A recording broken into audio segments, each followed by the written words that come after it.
Jay Crawford, Adam the Bull, Garrett Bush, Tyvis Powell, Jason Lloyd. Plus, ba-da-da-da-da, you're loving him, Mikey McNuggets. And so many big names, it would take me hours to say all of their names. The ultimate Cleveland sports show starts now. Booyah!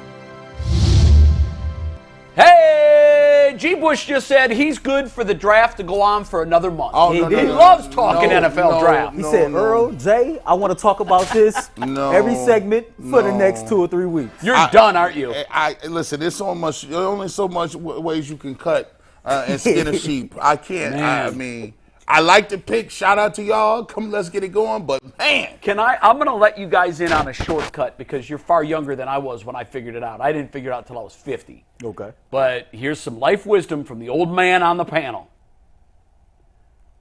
All the hours that you put into the draft, all of the time that you spend researching the players, all of the time you spend reading about what people say about the players, you can put it all into a big time vat.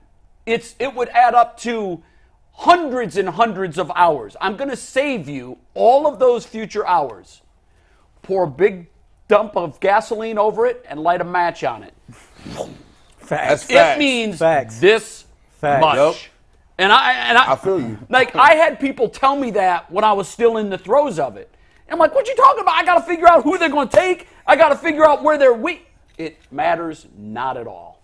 Because the players are going to be what they're going to be. Yep. What we say, think, and read and talk about the draft, it impacts nothing at all.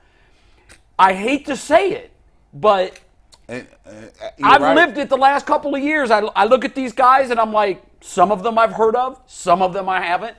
I can read the same draft report on the same guy and get a grade variance from an A- to a D+.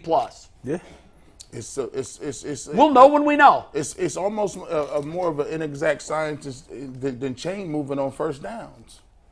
And that is an inexact science. That is, I mean, and they just keep that same joint going. And I'm like, you can change that. You do know that. Yeah, that's a good point. And it, like, case in point, you mentioned that, like, all of the people that we've been looking and watching, like, we do know, like, if somebody takes the player that you want off the board, you just pick another one. There's another one behind him. And you're like, okay, well, I like him. And then, of course, everyone's going to say, we always wanted this guy. Yeah, exactly. This was the guy in the front office. This is the guy we've always targeted. You're like, no. And, you know, no matter what team you root for, you selectively pick from the propaganda that fits your narrative. Yes. We loved Anthony Schwartz the day after the draft. Brilliant Here's move. our burner. He's going to take the top off the defense. Nah, gosh, we thought we had us one. We thought he was it. We talked to ourselves, David Bell, receiver of the year, Big Ten. Could he be a Jarvis?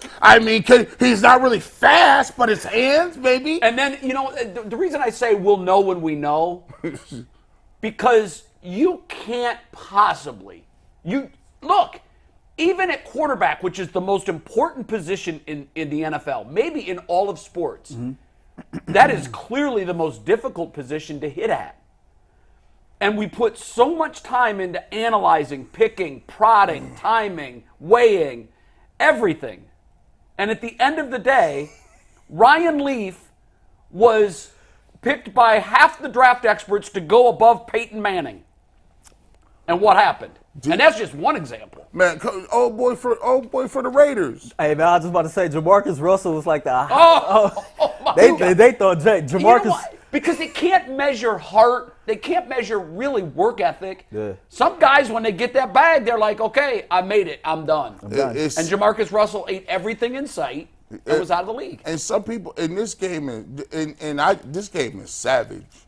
Like, sometimes, like, you playing this game, it'll either your body won't hold up, or your mental health won't hold up, or you just get put with a team that don't know what they're doing, or the coach ain't there. Right, it's not the right fit. Or you just get there and they ain't got a quarterback. And it's just, like, there's so many different reasons why that you fail or someone's going to be good or not be good, that it's just impossible to pick. And you just, when they take them, you look at them and say, hey, I wish the best of luck to you. That's it. Hope it Now, helps. all of that being said, we're going to tell you everything you That need to you know need to about know. every pick that the Browns made over the And weekend. why we always knew they was taking them the way they took them. It's an exercise in futility. It's what we do. We have to do it. Another 24 hours and you're out of your draft hell. Yeah.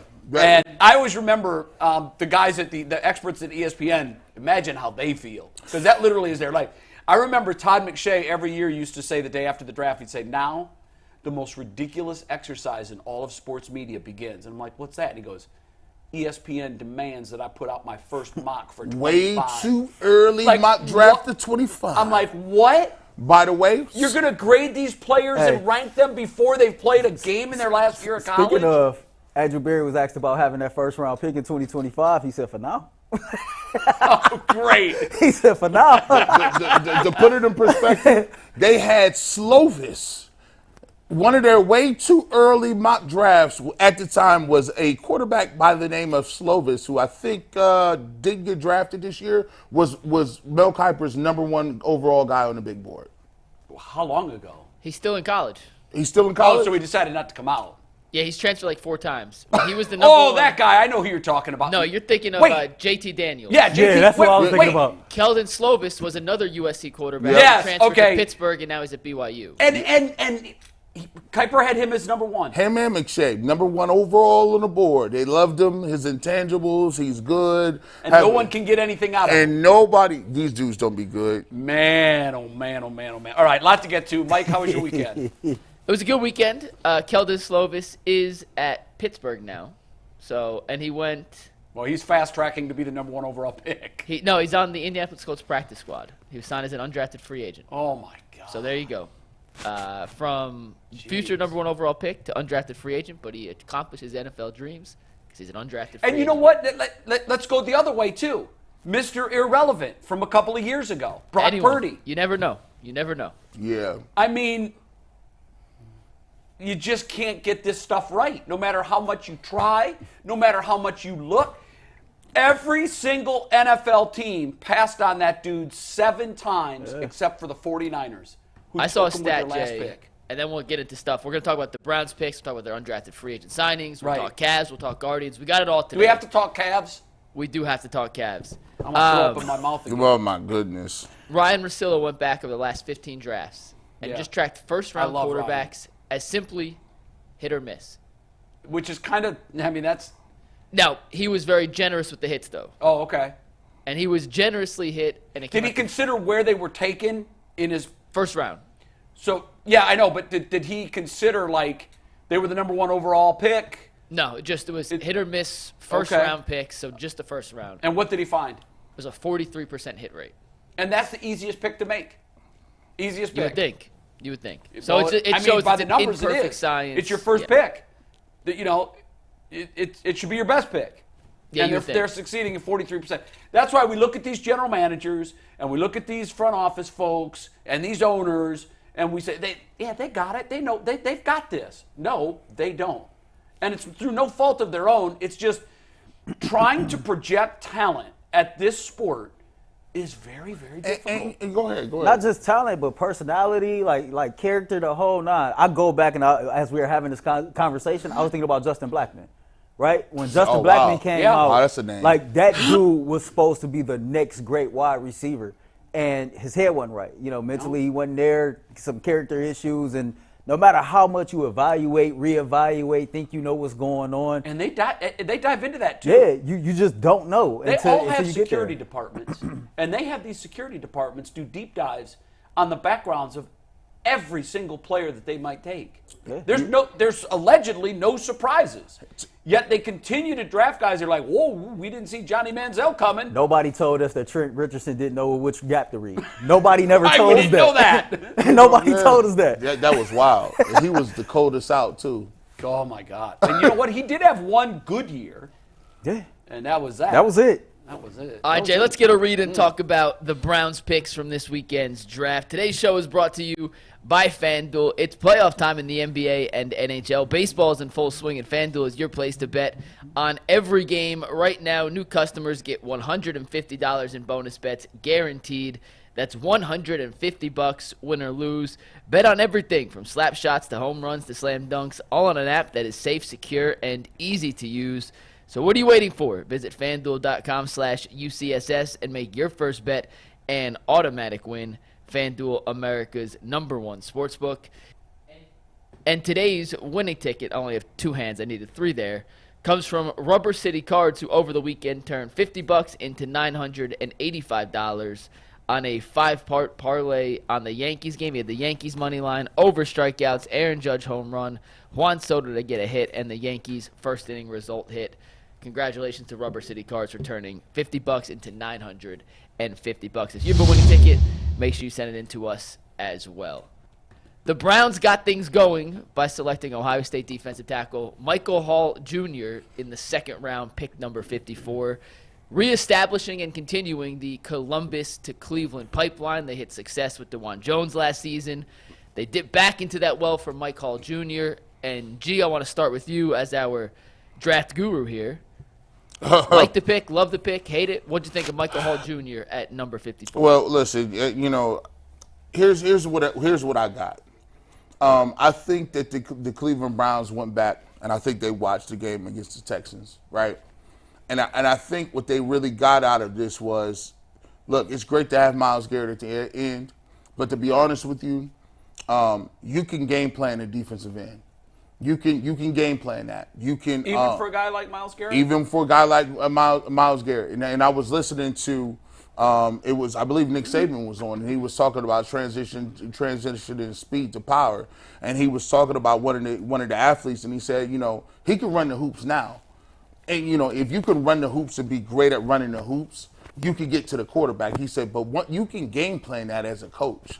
And one thing that we see constantly is Myles Garrett doesn't have the same level of production that he has at the beginning of the year to the end of the year.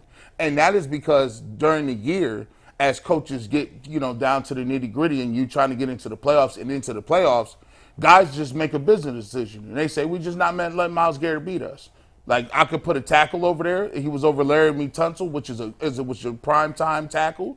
You're going to be going against guys with good tackles in the playoffs. And I could game plan that. I could get you out of here with a tackle, a tight end, slide to protection, and I could chip you with a running back. Is that game plan, though, G? Because you're being nice, by the way, when you're saying his production drops off. Yeah, I was being a prognosticator. I was trying to get my, I understand. Yeah, I get that. But let's be real. He's a shell of himself by the end of the season. Right. And that's the trend. And I'm wondering if it's not, because you could game plan after 3 games, 4 games, you know what he's going to do. Why would it take 10 or 11 before you find big success? I think the deal with Myles Garrett is he's just training for a sprint, and it's a marathon. Well, and his body, and I don't think it's egregious. Mike, you have the numbers. We've talked about them on the show before. His second half stats are pale in comparison to what he does in the first half. Well, for me, I would, here's one of the things that you always you get used to as a defensive lineman. If I'm going against somebody that's good against good, right? Think about it, if I'm going against Joe Thomas every play. That's crazy. But then put on top of that even when I think I got Joe beat, there's a tight end here or there's a running back touching me. All those are hits. I kind of compare it to a quarterback, right?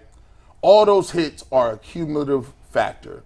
It's the bumps, it's the nudges, it's the cuts, it's the hits. Look at these numbers, by the way. That take you, by the time you look at that, by the time you get to December and January and you played all those games, I think the Cleveland Browns said, listen, the way we are built, we need to be built like that across the line. Look at the guys that we talk about, Dalvin Tomlinson. Those guys are more space eaters, right? Yeah, guys that are just keeping linebackers. They're not clean. complementary necessarily to what he does.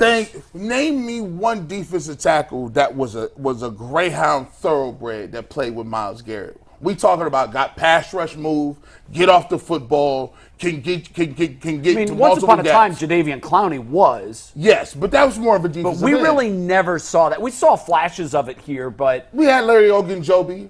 Larry He was- Ogunjobi, he was one of those tight he's a molds. middle stuffer, though. Yeah, I mean, but when you want a defensive tackle and you can get a guy that can pass rush and widen out and beat guys with speed, that helps Myles Garrett way more than it is to have another dude on the opposite of is this that guy? that. He has those tools. I don't want to give it to him yet.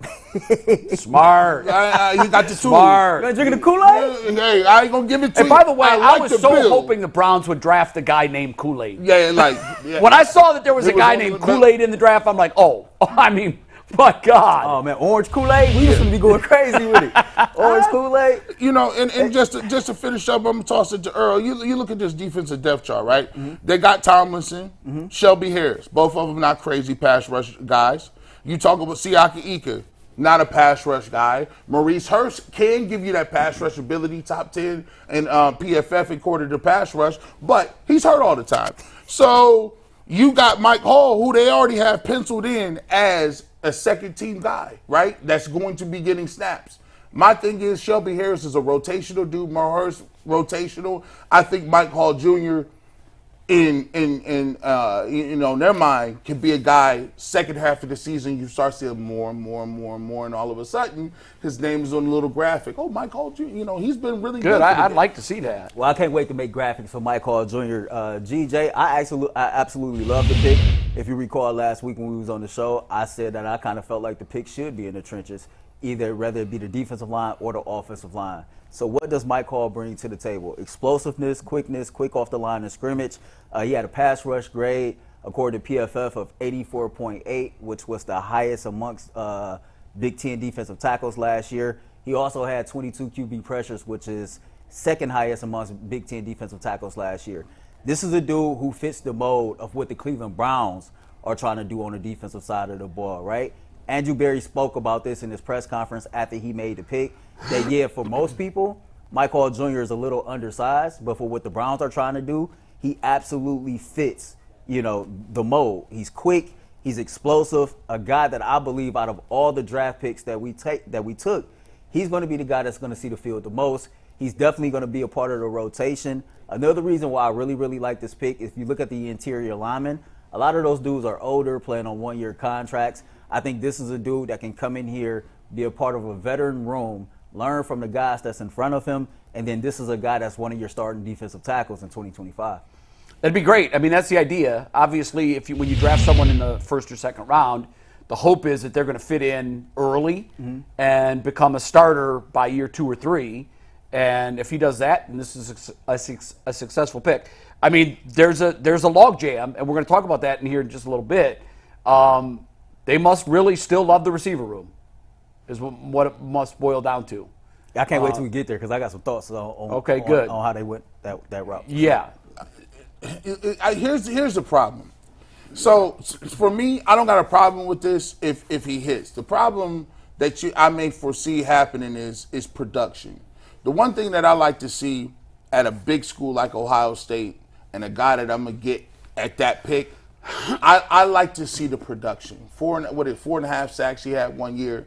When you got a guy who meets the measurables, he has all of the tools. You look at his speed, the quickness, the agility. Yeah. Against college guards, I like to see more production, right? So if I'm picking you in the second round, I want to see 8 sacks. I want to see 7, 8 sacks, and that shows me that you're dominating that level. Now I'm asking you to go up another level, and now you're playing the Batonios of the world. Sure. How is that going to translate? Can you get home and get to the quarterback if that's what we're looking to do at the highest level? And obviously he's playing with better guys around him, but that's one thing that is fair to say. We like your skill set, but the production isn't going to be there. But you know what? That's when our culture here in Cleveland comes into play. Kevin Stefanski talked about getting guys that fit the DNA of the Cleveland Browns and then finding guys that have hidden like intangibles and attributes that other teams might have overlooked. the biggest thing about this, man, he's only 20 years old, right? Yeah, that is big. And so with him being 20 years old, that means there's a lot of development as a man, as a player that still needs to go on. And I believe that the Browns organization feel like they can get the most out of him. And so when you see a dude like that didn't dominate on a collegiate level at a top-tier school like that, but Andrew Berry and Kevin Stefanski and Jim Schwartz must be looking at this dude like, okay, there's so much more to be desired. Maybe we can get the best out of him and get the most out of him and help him continue to develop and turn into that ball player that we all believe he can be. Yeah, and you hit the nail on the head with the age, because I did like that. It also tells me that they're not going to be impatient with this kid. They don't need to be. Right. They're good at that position. Right. And we're going to talk about that in a second. They've got depth for days there. And if it takes a year or two for him to incubate and for him to watch Myles Garrett and the others and see how you become a pro football player, I think they feel comfortable in that they can. It's not like a position like wide receiver when you draft someone in that round at wide receiver. Like, you got to come ready to go. Right. And I don't think that's the case here. So you might see a little slower maturation because he's so young. But I think at the end of the day, I mean, I liked what I saw from him at Ohio State. Now, remember, when you play Ohio State, you play three leverage games every year. Mm-hmm. And that's really about it. Mm-hmm. You know, your Penn State game, you're going to be seeing 5 stars. Your Michigan, you're going to see 5 stars. But when you're going against Northwestern and Illinois and Youngstown, those are the games you better put some tape down. Yeah. Because you're going against 2 and 3 stars in some of those games. So that concerns me too, but he did make plays against Michigan. He made plays. His best game was against Notre Dame a couple years ago. Notre Dame was a huge game a couple of years ago. So he got to tool set, you know. The defensive tackle room, as you guys have alluded to, is loaded now. You guys mentioned the names. They also drafted Jawan Briggs out of Cincinnati. They have 7 guys. Historically speaking, Steve, you can take him whenever you want. The Browns have kept 5 on the roster.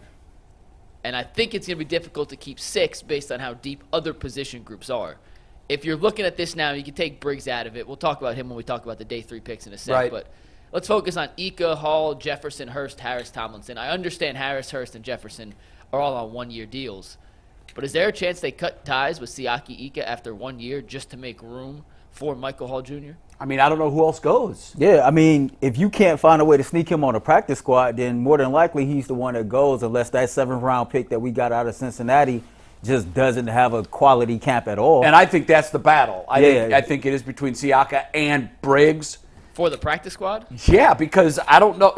You're not going to practice squad a guy you just drafted. And all those other names, I think it's flexible. It is good that those are on 1-year deals. Right. You can make a decision after this year. But, gee, if you had to pick today, who's gone? Well, look, here's what I do know about him. Andrew Berry, up to a little bit ago, had never even cut any of his draft picks, right? So I go back and look at the other side of the ball. David Bell, so. Guess what? They gave Anthony Schwartz every opportunity to make the team. He just couldn't do it. David Bell is another 3rd-round guy. He's still on the team. Cedric Tillman, they didn't draft another receiver. High like we had thought they would, because they drafted Cedric Tillman. So my thing is, I don't think they're going to get rid of Siaki Ika. He's a 3rd-round pick?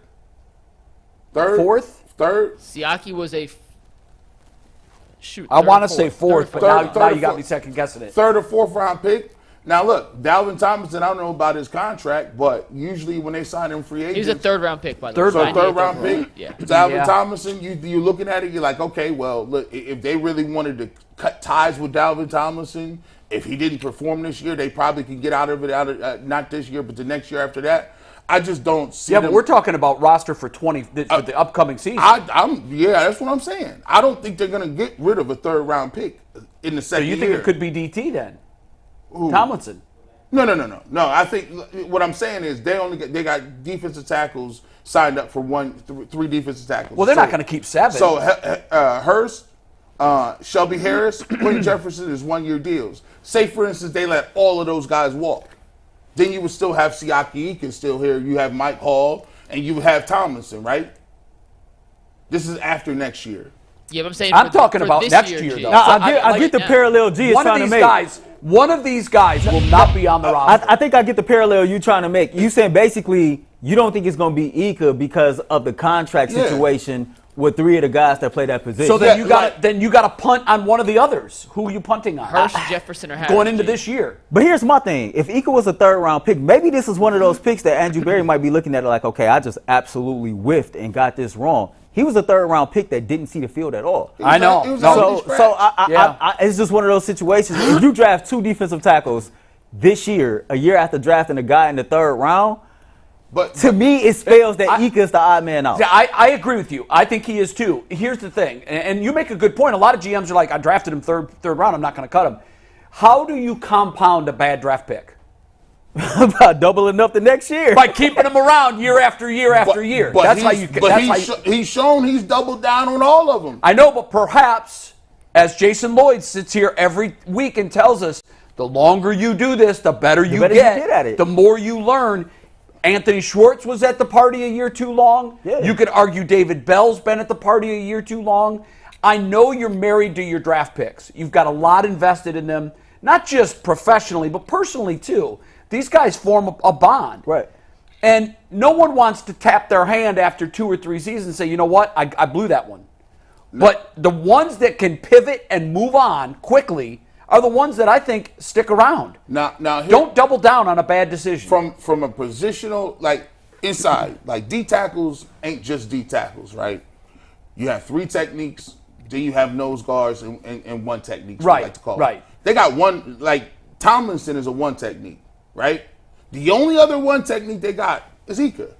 He's the only true nose guard. So what happens now? You can get away with playing Shelby Harris and some of these other guys at both of those guys at 3 techniques, Mo Hurst, but you're going to lose a little bit, right? You're going to lose that point of attack. not their strength. It's not their strength. You need a guy that's over So who 300 goes? pounds. Well, real quick, G, to your point, not all DTs are the same. Just because you play the same position, Right. can be a very different kind of defensive tackle. Michael Hall's skill set is most similar to Mo Hurst's skill set. Yes, Right. I would out of agree with that. Group. So I would if you're agree with looking that. for replicable skill sets that could put Mo Hurst in a difficult situation. You had a great season last year when healthy. I'm not sure he's the guy. I'm just saying in terms of replicable skill sets, Ika and Michael Hall Jr. are completely different defensive tackles. You're right. Like They play the same technical position, but they could not play the So who position goes? more Let's just differently. finish the exercise before we move on. Well, Jawan Briggs, I don't know who that is. He better come and be Aaron Donald. He looks like He a was the practice- 7th round pick. He looks Yeah, he like a was their practice last pick. squad candidate, right? Right. You brought in some of these other people. How many did they carry last year? They've carried 5 every year AB's been under. I think there's Maybe. another part of this that we got to look at too, Mike. When we had DeAnthony Bell on this show, and he talked about playing in Jim Schwartz's defense in year 1, Yeah. and kind of how far ahead of schedule they was and learning and kind of like instituting the defense, and he talked about like expect to see more of the defense being installed. Andrew Berry is big on how him, Kevin Stefanski, and his coordinators at the end of the season they assess everything from the season, and that's how they go about hiring coaches and what players to draft. For whatever reason, what keeps sticking out to me is they went and got a defensive line coach that was in Houston. Yeah. And so to me, and then you go get a guy like Mike Hall who's quick and explosive. I think that the evolution of Jim Schwartz's defense is starting to be installed because of the type of players that they get. Smaller, faster. Right, to try to fit that mold. And when you get a defensive line coach in like that, who's to say that him, Schwartz, and hell, even Mike Vrabel didn't sit down and have a conversation like, okay, this is the tweak we can make at this particular position to get the most out of it. Because Yeah. as you talked about, you said that you can game plan for a guy like Myles Garrett. You talked about the production, really coming down as you get into the season. And I just think being able to like have that pass rush from the interior and collapse the offensive line a little bit more, I think that might be, a situation of why they went with this particular guy with this particular skill set. Because to your point, Tomlinson is the only one with the 1 technique. Maybe they're trying to get away from that. Maybe. Yeah, we don't know. Yeah. We do know that there will be subtle changes to the defense. Like And that's what coordinators usually do. Right. They come in year one, they install what they think will work with the personnel they have. Right. And then as the time goes on, year 2, year 3, you start drafting guys that fit what it is you really want to do. Right. And you're right, this sort of tips his hand. And by the way, smaller, faster. By the way, camp chooses who makes the team. What I mean by that is we can sit here today and say, oh, this person's going to make it, this person's going to make it. One of these dudes is going to get hurt. It just is what it is. Or one of them might just continue. Just going to get beat out. Yeah, just doesn't play well. Right. Competition is a good problem to have. It is. Yes. No, The yeah, cap and room is going to be competitive. yes, as hell. they're not a team that, Arizona had, they have 10 draft picks? Yeah, sometimes that's not a good thing. Yeah, that It ain't. does not No, always look, signify. if you suck like Arizona did, you've got a lot of open spots. And guys that are going to be below NFL caliber players that are playing for you. That's true. We're going to talk about Zak Zinter in 1 sec, but first a quick word from Monopoly Go. We got to pause to tell you guys about the app everyone's talking about.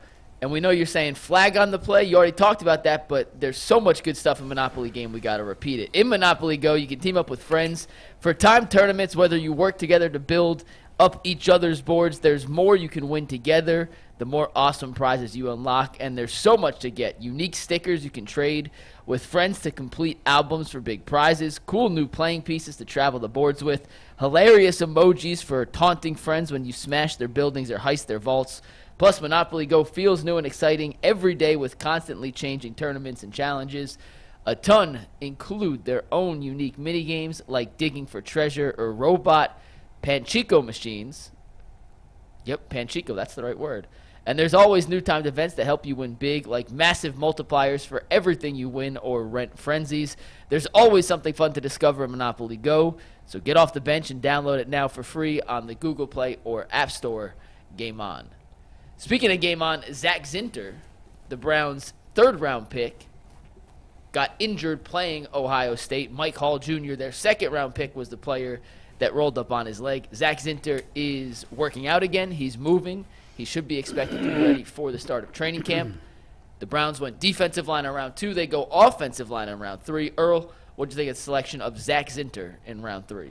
I really like this pick again. I did tweet out that I thought they was going to go linebacker or wide receiver, but they stuck with the, trench play. This is a dude, 3-time All-Big Ten. I think 2 times he was first team, 1 team second, unanimous All-American. My man played 287 pass blocking snaps last season and didn't give up one single sack. Which is what I love. Right. Yeah. Andrew Berry talked about the character of this man being not only just the heartbeat of the offensive line, but the heartbeat of the University of Michigan.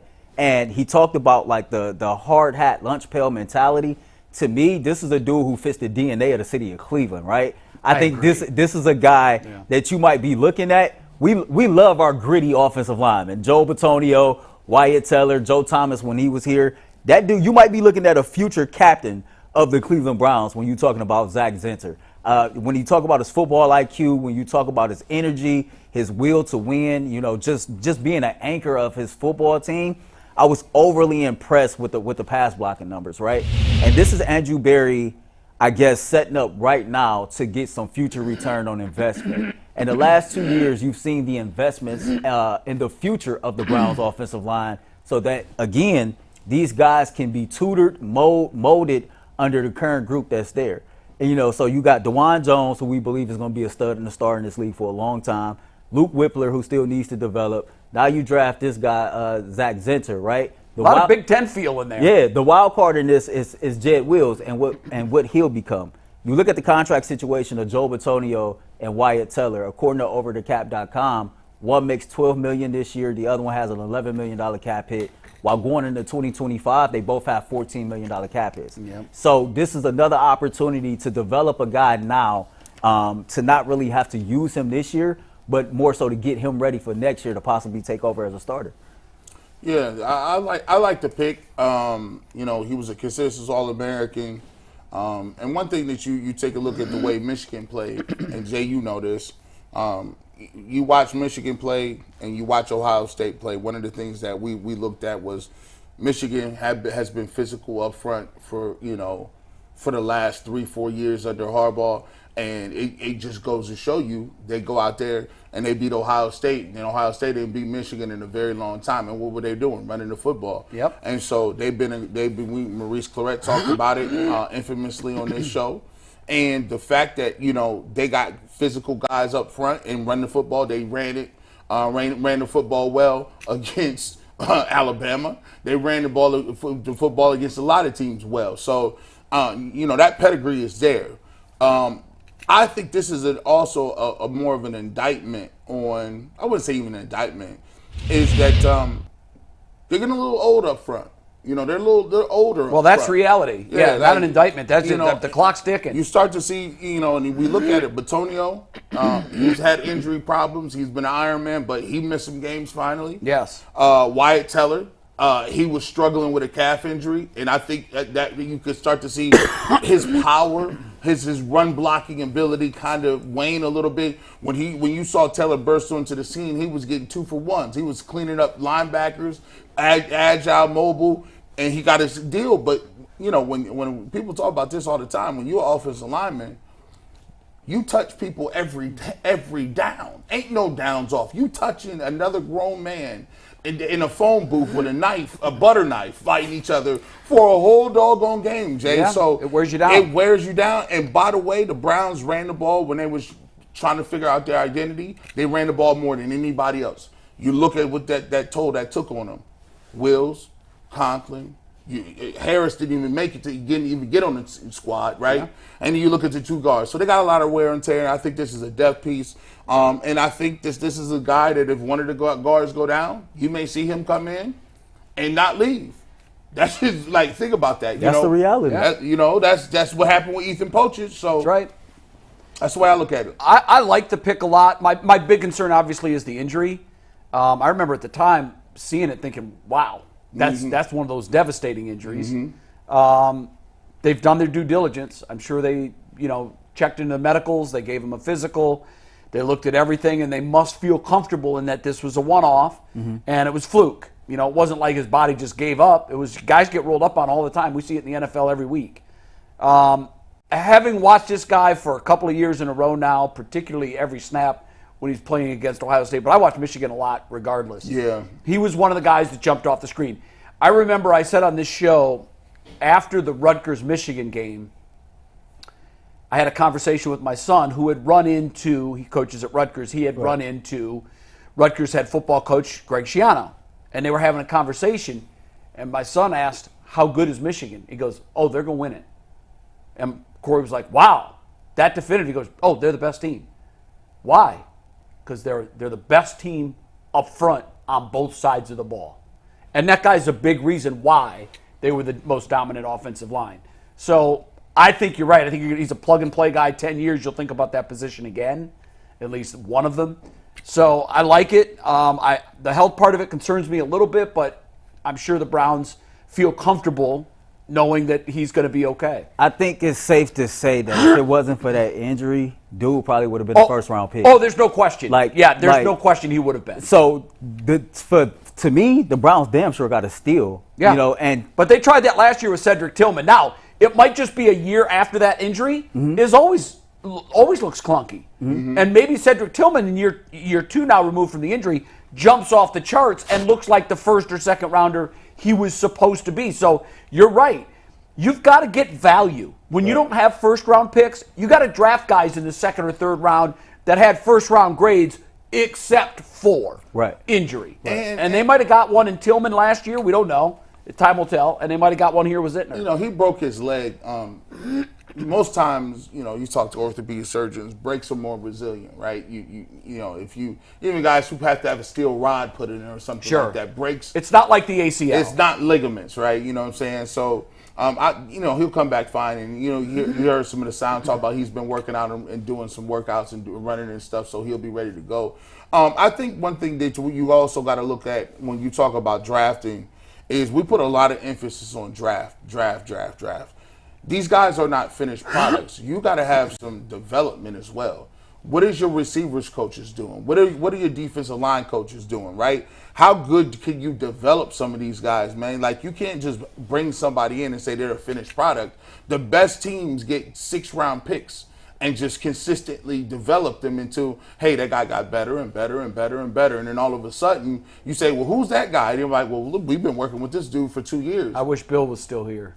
And he's in Tennessee. And That's a piece of clay right there. We're gonna figure out how well Kevin Stefanski put a coaching staff together. Right. Because now we cannot afford to have a setback. And sometimes it ain't about just the players developing, it's the coaches developing. What are you doing as a coach to get better? Right? So, all those things are part of, getting guys to be a good team. We got a lot of new faces as coaches. I'm actually interested to see what new they bring to the table and what fresh air they bringing in. Let me ask you guys this before we move on to the rest of their day 3 picks. I know it's early, and I know it's projecting a year out, but we don't expect Zinter to start as a rookie because of Bitonio and Teller. I wouldn't. Moving on to 2025, who's he more likely to replace in the starting lineup at that point if the Browns have to make a decision? Teller, who's going to be in some sort of contract situation, or Bitonio? I would say Teller who'll be because of that. 33 going on 34. I would say Teller. Yeah. Just a beautiful. It's a good problem to have, by the way. It is a good problem. I love sports because the game will tell you who you gonna get replaced by. Their play. We'll see. Father Time will take their body. Will tell them who going. You look. Right now, Teller, Bitonio, we can come out. Bitonio could be a shell of himself. You never know. Never know. And at that position, you get old fast. Yeah. Quick. Like you see it, and you know it. You know it. But at least you got one guy to plug in. Like they getting the backups ready. Like you got DeJuan Jones. Like Earl said, Whippler is a guy you want to see a little bit of something from. And so now if one of those guys go down, you're not going to get Haagen-Dazs to put in there. Haagen-Dazs, I remember him. I'm like, Arizona now. Yeah. No, you know what's cool though is I always love when rivals end up as teammates. Yeah. And, you got some Buckeyes now on this team. You got some Michigan guys on this team. And it's interesting that, hey. Did you hear what Andrew Berry said when he made the call to Zach? No. He said, I got one question for you. He said, what's that? He said, can you block Mike Hall Jr.? He said, yeah. He said, well, good. I'm making you a Cleveland Brown. You're going to block him a lot. So, these are two dudes who linked up in the trenches all through their collegiate career. Yeah. They finna link up in the trenches, come OTAs, training camp, and everything else. So these are good issues to have, right? They are, yeah. Let's talk about the rest of the draft class here, guys. But first, a word from Game Time. Have you ever had a difficult time getting tickets to an NBA playoff game, and you think about how cool it would be to attend a game? Well, Game Time is now an authorized ticket marketplace for the NBA, which makes getting NBA playoff tickets even faster and easier. Prices on the Game Time app actually go down the closer it gets to tip-off. So if you're looking to get tickets to Tuesday night's Game 5, 8 p.m. is tip-off, and you can get tickets on the Game Time app. They have killer last-minute deals, all-in prices, views from your seat, and their lowest price guarantee. Game Time takes all the guesswork out of buying NBA tickets. So take the guesswork out. Download the Game Time app, create an account, and use promo code LOCKEDONNFL for $20 off your first purchase. Once again, create an account, redeem code LOCKEDONNFL for $20 off. Download Game Time today. Last-minute tickets, lowest prices guaranteed. So on day 3, the Browns made 4 selections. They took Jamari Thrash, the wide receiver out of Louisville. They took Nathaniel or Nate Watson, the linebacker out of Mississippi State. He's the reigning 2023 SEC Defensive Player of the Year. They took Miles Harden, a 2-time FCS All-American out of South Dakota. And they ended their draft class with Juwan Briggs, the defensive tackle out of Cincinnati. G, thoughts on the Browns' day 3 haul? Hey, look, it's like we said, like this. I don't know. Wait, hey, of all the mocks we did, none of those names ever came out. At all. None of them. None of them. Like, and that's just part of the game. Like, these are scouts that have been like, yeah, I like this guy. Now, the only one that I can look at, I heard of Watson and Jamari Thrash, but here's the thing. I looked at it, and when they took the guard, I said, I like the pick, but Andrew Berry, you're playing a dangerous game. And the dangerous game that I think he's playing is this. You alluded to it. He must like that receiver room. That's exactly right. My number one thought at the end of the draft was that right there. And he must still love that receiving. He must room. like that. And what you're banking on is that Amari Cooper doesn't get old, that Jerry Jeudy is Jerry Jeudy in Alabama, and Elijah Moore is going to play for another contract. And those are the things that you're counting on big time. I look at this thing and I say this. I love all of the skill sets that they got there. The thing that the Cleveland Browns lack still is deep home run threats. Yeah. And you can win by hitting people over the middle for 15 yards and moving the chains. But I just always tell you, it's easier to go the other way. It's like the home run. Yeah, you can hit doubles in baseball, but you got to have somebody that is bona fide that they got to look at. And the Browns haven't had that since probably Josh Gordon. What's interesting about that, I agree with you, by the way. I think you're absolutely right. You just need diversity in that position. Yes. You need a slot guy to go over the middle and have great hands on third down, and you know he's going to complete the route and make the catch. It is good to have a deep threat. But then you look at the Miami Dolphins, who basically have the USA 4x1. Facts. I mean, facts. And you would just think that you got three guys that can take the top off of defense, and that hasn't led to anything big. Yeah. It just hasn't. Yeah. So, and even the Kansas City Chiefs, which are today's standard, their best pass catcher is a tight end. So, I agree with you.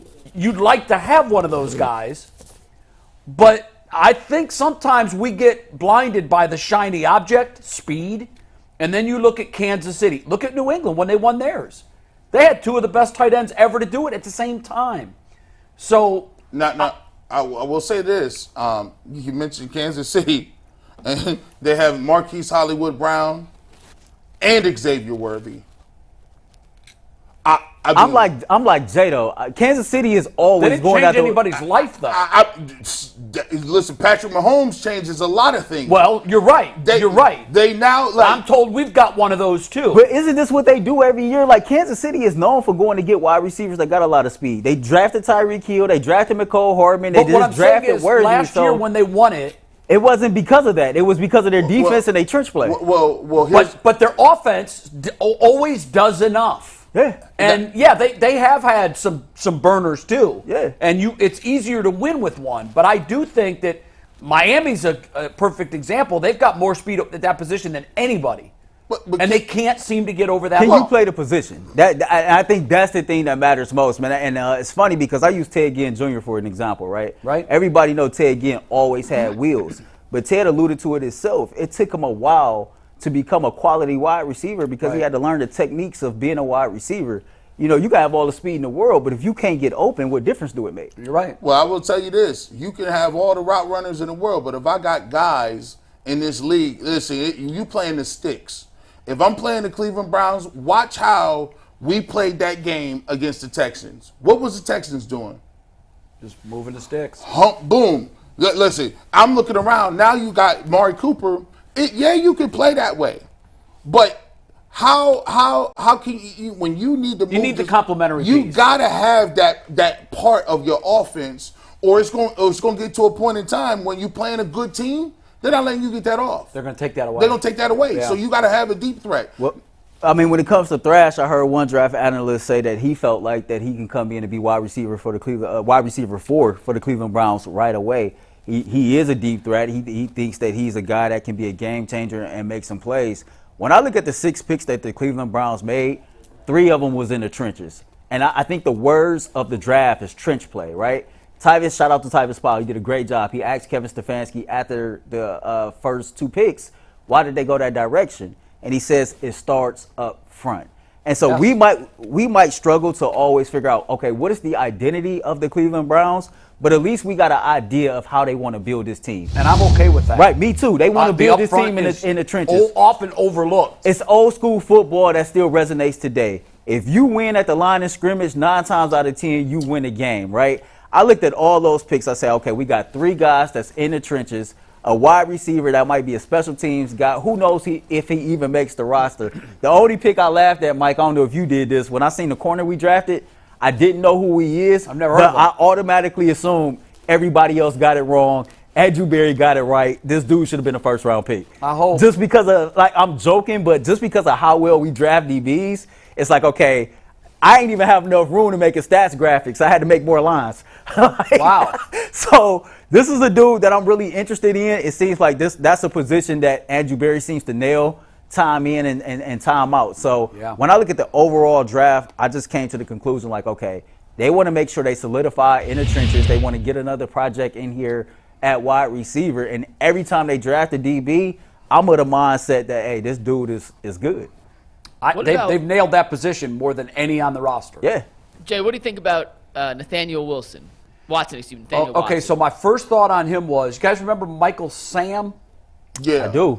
He was the SEC Defensive Player of the Year, too. Mm-hmm. And, sometimes when you hear, like, SEC Defensive Player of the Year, damn. Right. That guy's a horse. Well, Michael Sam came in and didn't make a roster. And he was supposed to be, a player that could play in this league. I'm not saying he's going to wash out. Love his stats. Love his bio. Love the fact that he was the Defensive Player of the Year. You know how many defensive stalwarts come out of that conference? A lot. And he's the best, allegedly? That's crazy. Like, this could be another diamond in the rough. It could be. I just think you can't. I think it can be a diamond in the rough, but I'm with you. Like, the whole SEC Defensive Player of the Year, I think you can't buy too much into it. Hell, David Bell was wide receiver of the year, the Big Ten. I know. And Garrett Wilson I know. was at Ohio State. And I think we all agree he was not better than Garrett Wilson. So, well, clearly he hasn't had the career I just think Garrett it's, consensus on whoever makes those votes. But this is a dude, he can come in, be behind Jordan Hicks, learn the system, and maybe step in a couple years, be a starter, or just be a solid rotational player for the Cleveland Browns. When I look at this entire draft, I don't see nobody that Andrew Berry is counting on to make an immediate impact on this football team. I think Mike Hall Jr. is the only player that might be your instant contributor. Yeah, these might be a lot of singles and doubles. Yeah. Maybe not the home run. Yeah. But we talked about this on Friday. That's a They good may have thing. 3 or 4 open roster spots. So right at jump when you're taking 6 guys in the draft, and more likely than not, 2 or 3 of them won't make your team. Yeah. Oh, yeah. That means that your window is open, and that means the guys that you do pick that make the team better be contributors. He might make the reason why he may make this team. You look at the guys he got to beat out. Devin Bush, former first overall pick. I was on a kind of a around the horn podcast with the AFC North, and I was talking to the Steelers guy, and he said Devin Bush past his first year was garbage. Like, he was like, good luck with that one. And I'm like, when every time, we say that about guys all the time. We don't know what he's going to be in Seattle. We'll figure it out. But the fact that the Browns only have JOK at will, they got Jordan Hicks, obviously, is going to be a starter. And besides that, they ain't got too much else. Devin Bush is a flyer. We'll see what he can do. Tony Fields has predominantly been a special team guy.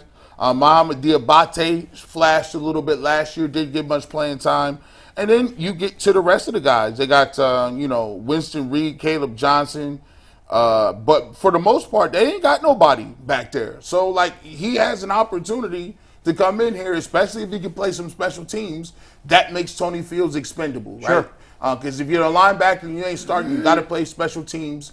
If he can do that and make some plays, he might be a guy that can make the team. I think he does make the team. I think he makes the team. I think he makes the team, and whether or not he contributes or not in year one, we'll find out. But the one thing I like is that when I'm sure Schwartz and Vrabel, I would love to know what their hierarchy was and what their how they're making decisions. How is Mike Vrabel's voice resonating?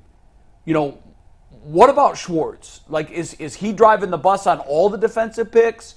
I'm sure it's a collaboration of all these minds, but when Michael Hall was drafted, I immediately said, oh, they're listening to Mike Vrabel. Because I know Mike Vrabel was in the room advocating for this kid. Mary Kay wrote a great article this morning. Oh, she did? How the Browns came to the conclusion of each of their picks. So I would highly recommend you go and check that out. What did she say about the Hall pick? That they valued him and his ability to get to the quarterback as a skill set this team lacked and they needed. He was the 3rd highest rated DT on their board behind Byron Murphy, who went 14 or 15, wherever he went to Seattle, and then Newton, who went in the top of the second round to Washington. So he was the best on the board. They had received tons of trade calls, but they were worried that if they moved back, they weren't able to get Michael Hall inside to stand pat. Really good in-depth article. And I'm glad they didn't trade back. They've done that enough. Real quick, 2 questions left in the draft, then we'll move on. The Browns also signed a bunch of undrafted free agents so far. Here's the list of guys. Javion Cohen, the guard from Miami. Chris Edmonds, a defensive back from Arizona State. Winston Reed, a linebacker from Weber State. Aiden Robbins, the running back from BYU. Lorenzo Thompson, the offensive tackle from Rhode Island. And Trayton Welsh, the tight end from Wyoming. G. Earl J. Cohen was expected to be drafted. He started his career at Alabama, transferred to Miami. He went undrafted. They signed him. I'll be honest, I'm not super familiar with the other 5 guys on that list. I'll be honest, I'm not familiar with any of those dudes. Any of those guys ring a bell? Any guys people should know about? Cohen had some really good college numbers. Yeah, like Cohen, you see, Alabama do. So Alabama, when you go there, you raise a couple eyebrows. I don't think he had the type of production he wanted in Miami, and the U is down right now. They got. That's a whole other story. They got problems just getting wins and doing what they need to do. They need to get their program back together. But, besides that, the rest of them, they might as well be G. Bushes and Earls. Like, we'll figure it out.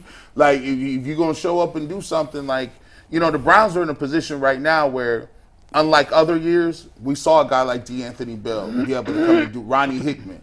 Like, you know what I'm saying? We saw undrafted dudes last year be able to come and make some noise in the system, but it's hard now, man. I mean, you think about it. If you're a DB, you already got Greg Newsome who think he should be starting. Yeah. Like, you got Cam Mitchell, like, yo, I'm trying to get Greg Newsome's minutes. Like, I mean, you like the 10th corner, bro. Like, you got to really come in.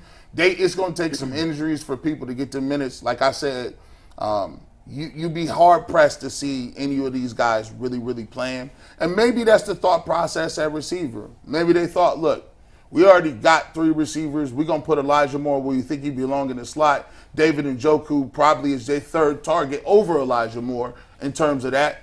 And I talked to, when we spoke about it, and I was talking to Mary Kay, and she said, they might want to run a lot more 11 personnel, 1 tight end, 3 receivers. So, when you do run that personnel. I would expect that. No, yeah. I don't think it's a mic to it because Tyvis alluded to that he really, like, just from being in the building and hearing the things that he's heard, it's definitely a lot of 11 personnel. The only guy on that list that I'm vaguely familiar with is that Trayton Welch kid. I just know he's a great athlete. He's like 6'3", 6'4", uber athletic, and he got great ball skills. You know what I mean? So I watched a little bit of his tape just to try to get familiar with him. Andrew Berry said tight end was a position that they still needed to address. So you get this kid into camp and you just see what happens. So let's put a wrap on our draft coverage with this. All the picks are in the books. We have a first-round pick next season. But for the 2024 draft, what grade would you give the Browns for their overall draft class haul? I wish we can word this different because it's hard to grade a draft. It's an impossible task, but people love it. Everybody does it. So we have to do it. Man, I don't. Man, look. It's so hard. I'm gonna say, okay, like if you want to come in the draft, like, did you get an immediate impact person? If you got an immediate impact person, I don't think they did. But I mean, how could they at 54? Yeah, but they weren't looking for that. I give them a B-. I mean, I'm fine with that. I was going to say C+, but I can go as high as B- because you said something earlier about the Andrew Berry and the DB pick. Mm-hmm. Like, AB can draft DBs. He's got that figured out. He got that figured out. So like, I don't know the dude. You don't know the dude. I don't either, but I'm okay with it. I'm okay with it. Where in old regimes, like if he'd have drafted a wide receiver in the 3rd round, I would have said, "Oh, here we go again." And you know here what? we go again. And you know what, McNuggets? I feel like Andrew Berry understands his weaknesses. He's like, listen. Yeah, I'm gonna stay away from drafting a wide receiver. I'm not even gonna draft a receiver. I'm gonna just go get my receivers via free agency. And he know his strengths. He like, it's a dude that's in the 7th round. Watch this. Yeah. Like, so let me just trade for somebody. I could get a receiver on trade though. I know I do that. But he's messed that up too. I mean, I just think it's wide receiver. I think whatever he's looking at, or the organization, it's not just him. However they're evaluating, I've told you, I had somebody with another NFL team say, because I said, what is going on? I think he said it's in the system. I think there's something that they're doing wrong when they're evaluating that I told position. Z on the Ultimate Cleveland Browns draft wrap-up show, I think that the truth lies somewhere in the middle. We all know that Andrew Berry hasn't done the greatest job at drafting wide receivers, but I'm not sure if our pass game coordinator and wide receiver coach has done a job in developing wide receivers. And I go back to last year, and I use Cedric Tillman as the example here for this argument that we're having. Cedric Tillman got the body size. He can catch the football. He can block. He's got everything. His Achilles heel was he couldn't run routes. That's technique. That's when your position coach should be helping you more and more, that's right? true. And so I just feel like somewhere the truth is in the middle. Yeah. Either Andrew Berry don't know what the hell he's doing when it's come to drafting these dudes, or they get here and you can't develop these dudes. I would say, though, that's something that's in the top 3 tools that a wide receiver needs. So at some That's his point, life. I'm thinking that should have come out in the wash before the name was ever called. Yeah. You got to evaluate. The only thing you got to do is run routes and catch the ball. If you can't do one of them, that's 50%. That's why on Friday, when the question was, who do you want to draft? And I said, someone that can run and someone that can catch. Yeah. Right.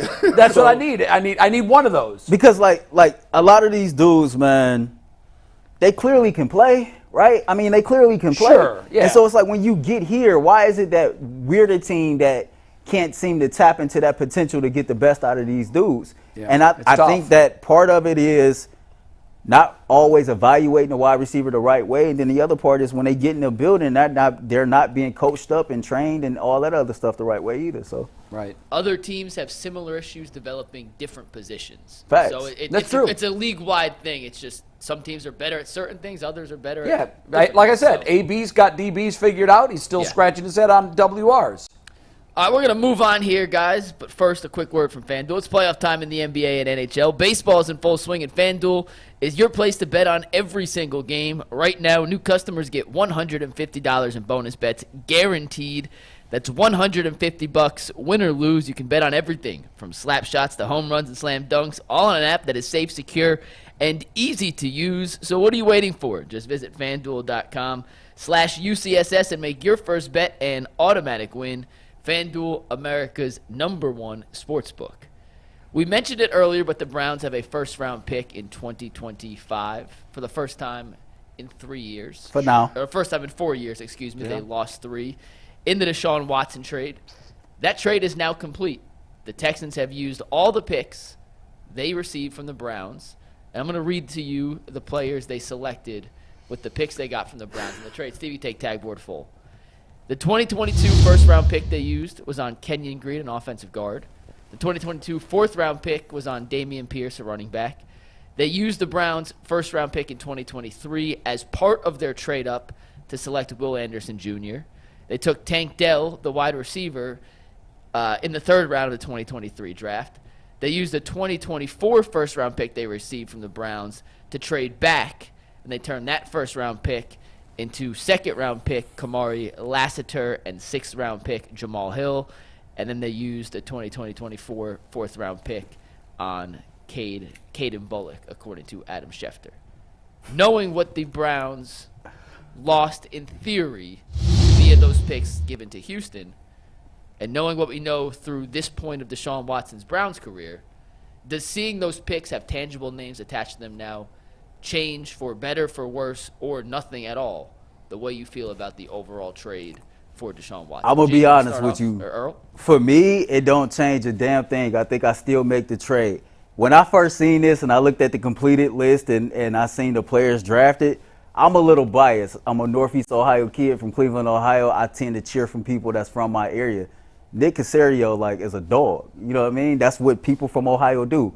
We do dog things. And so when you look at guys like Tank Dell and Will Anderson Jr. and all those players, those guys are both home runs. Those are great picks, right? But those were picks that was made by a great GM.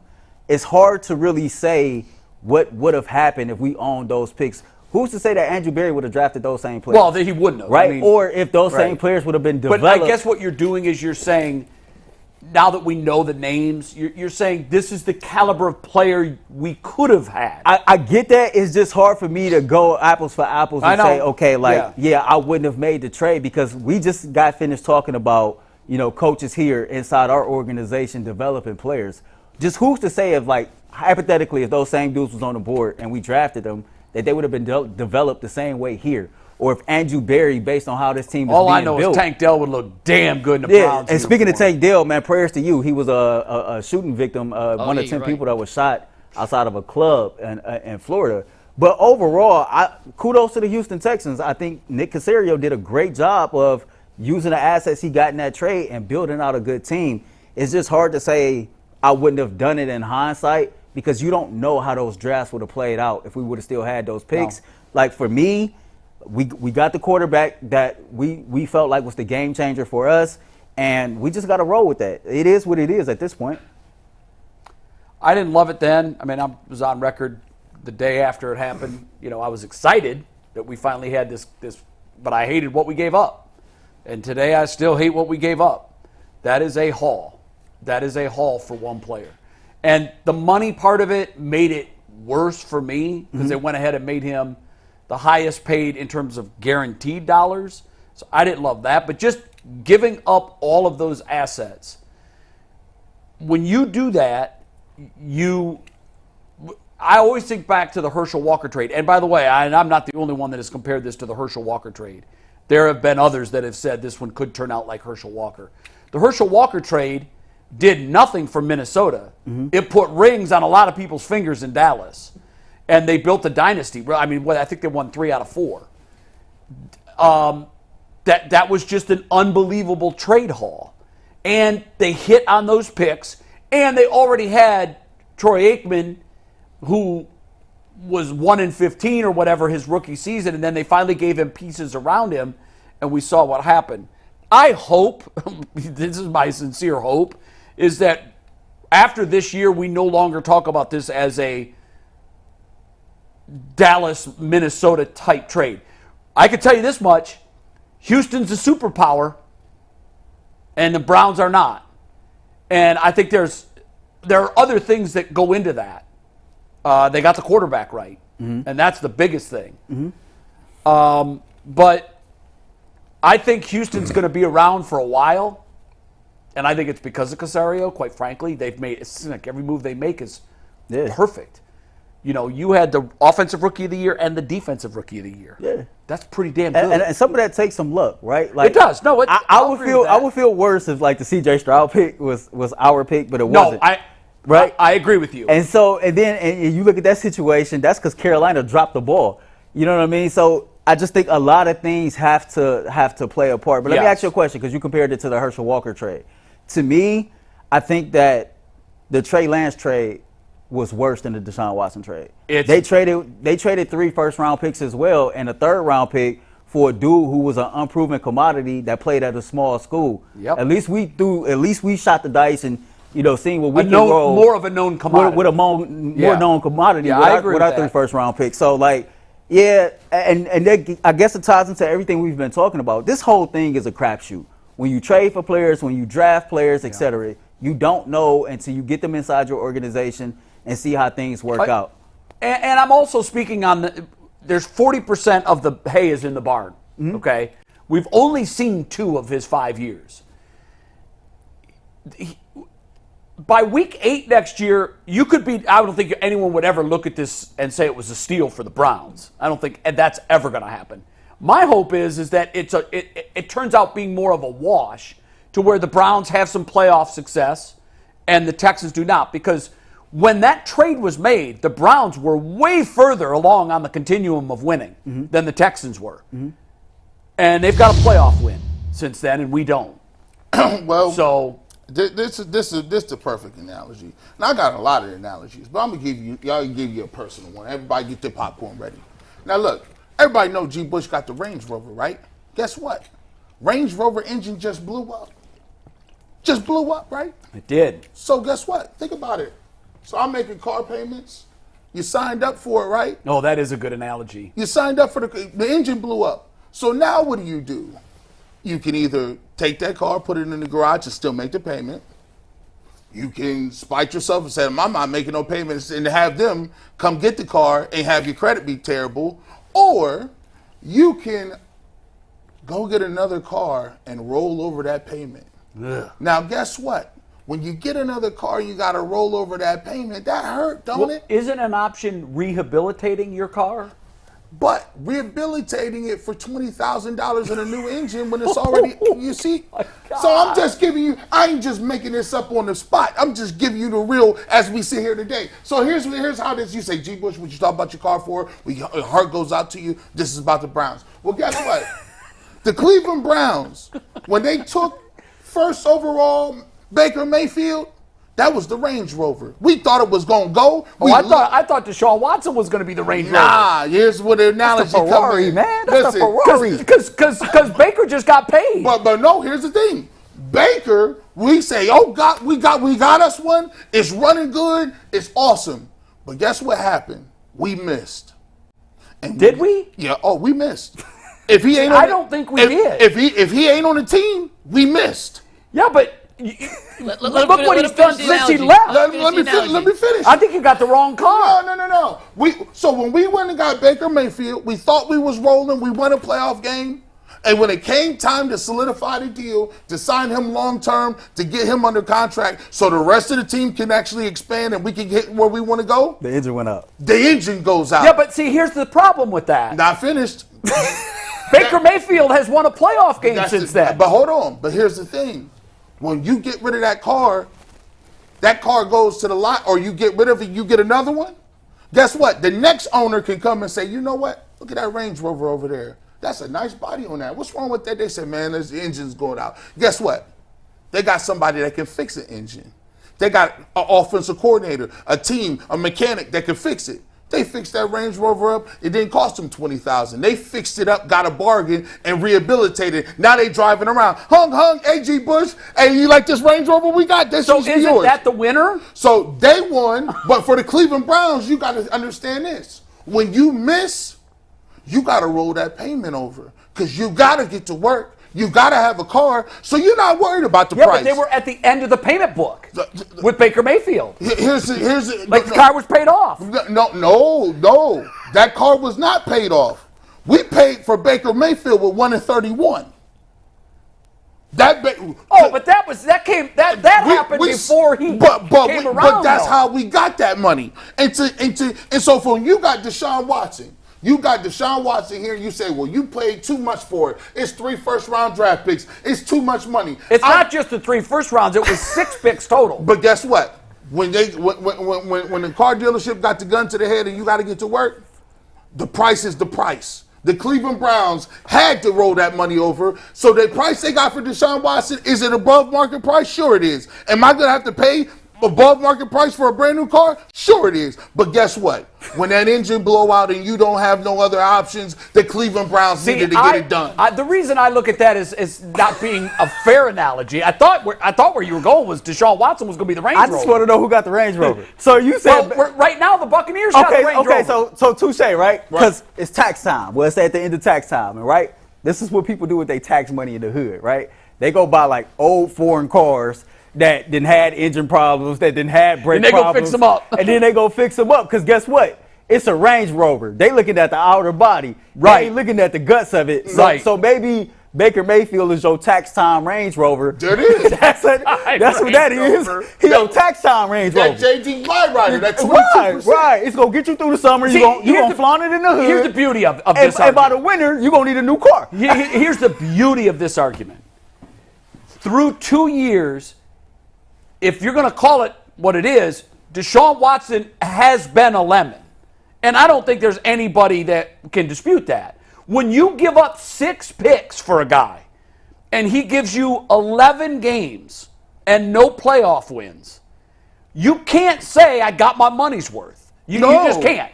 But you still making payments, the beauty of this is, let's use the car analogy. After 2 years, they realized we got a lemon. There's something called the lemon law. Yeah. You can turn that car in and get a new one. Right.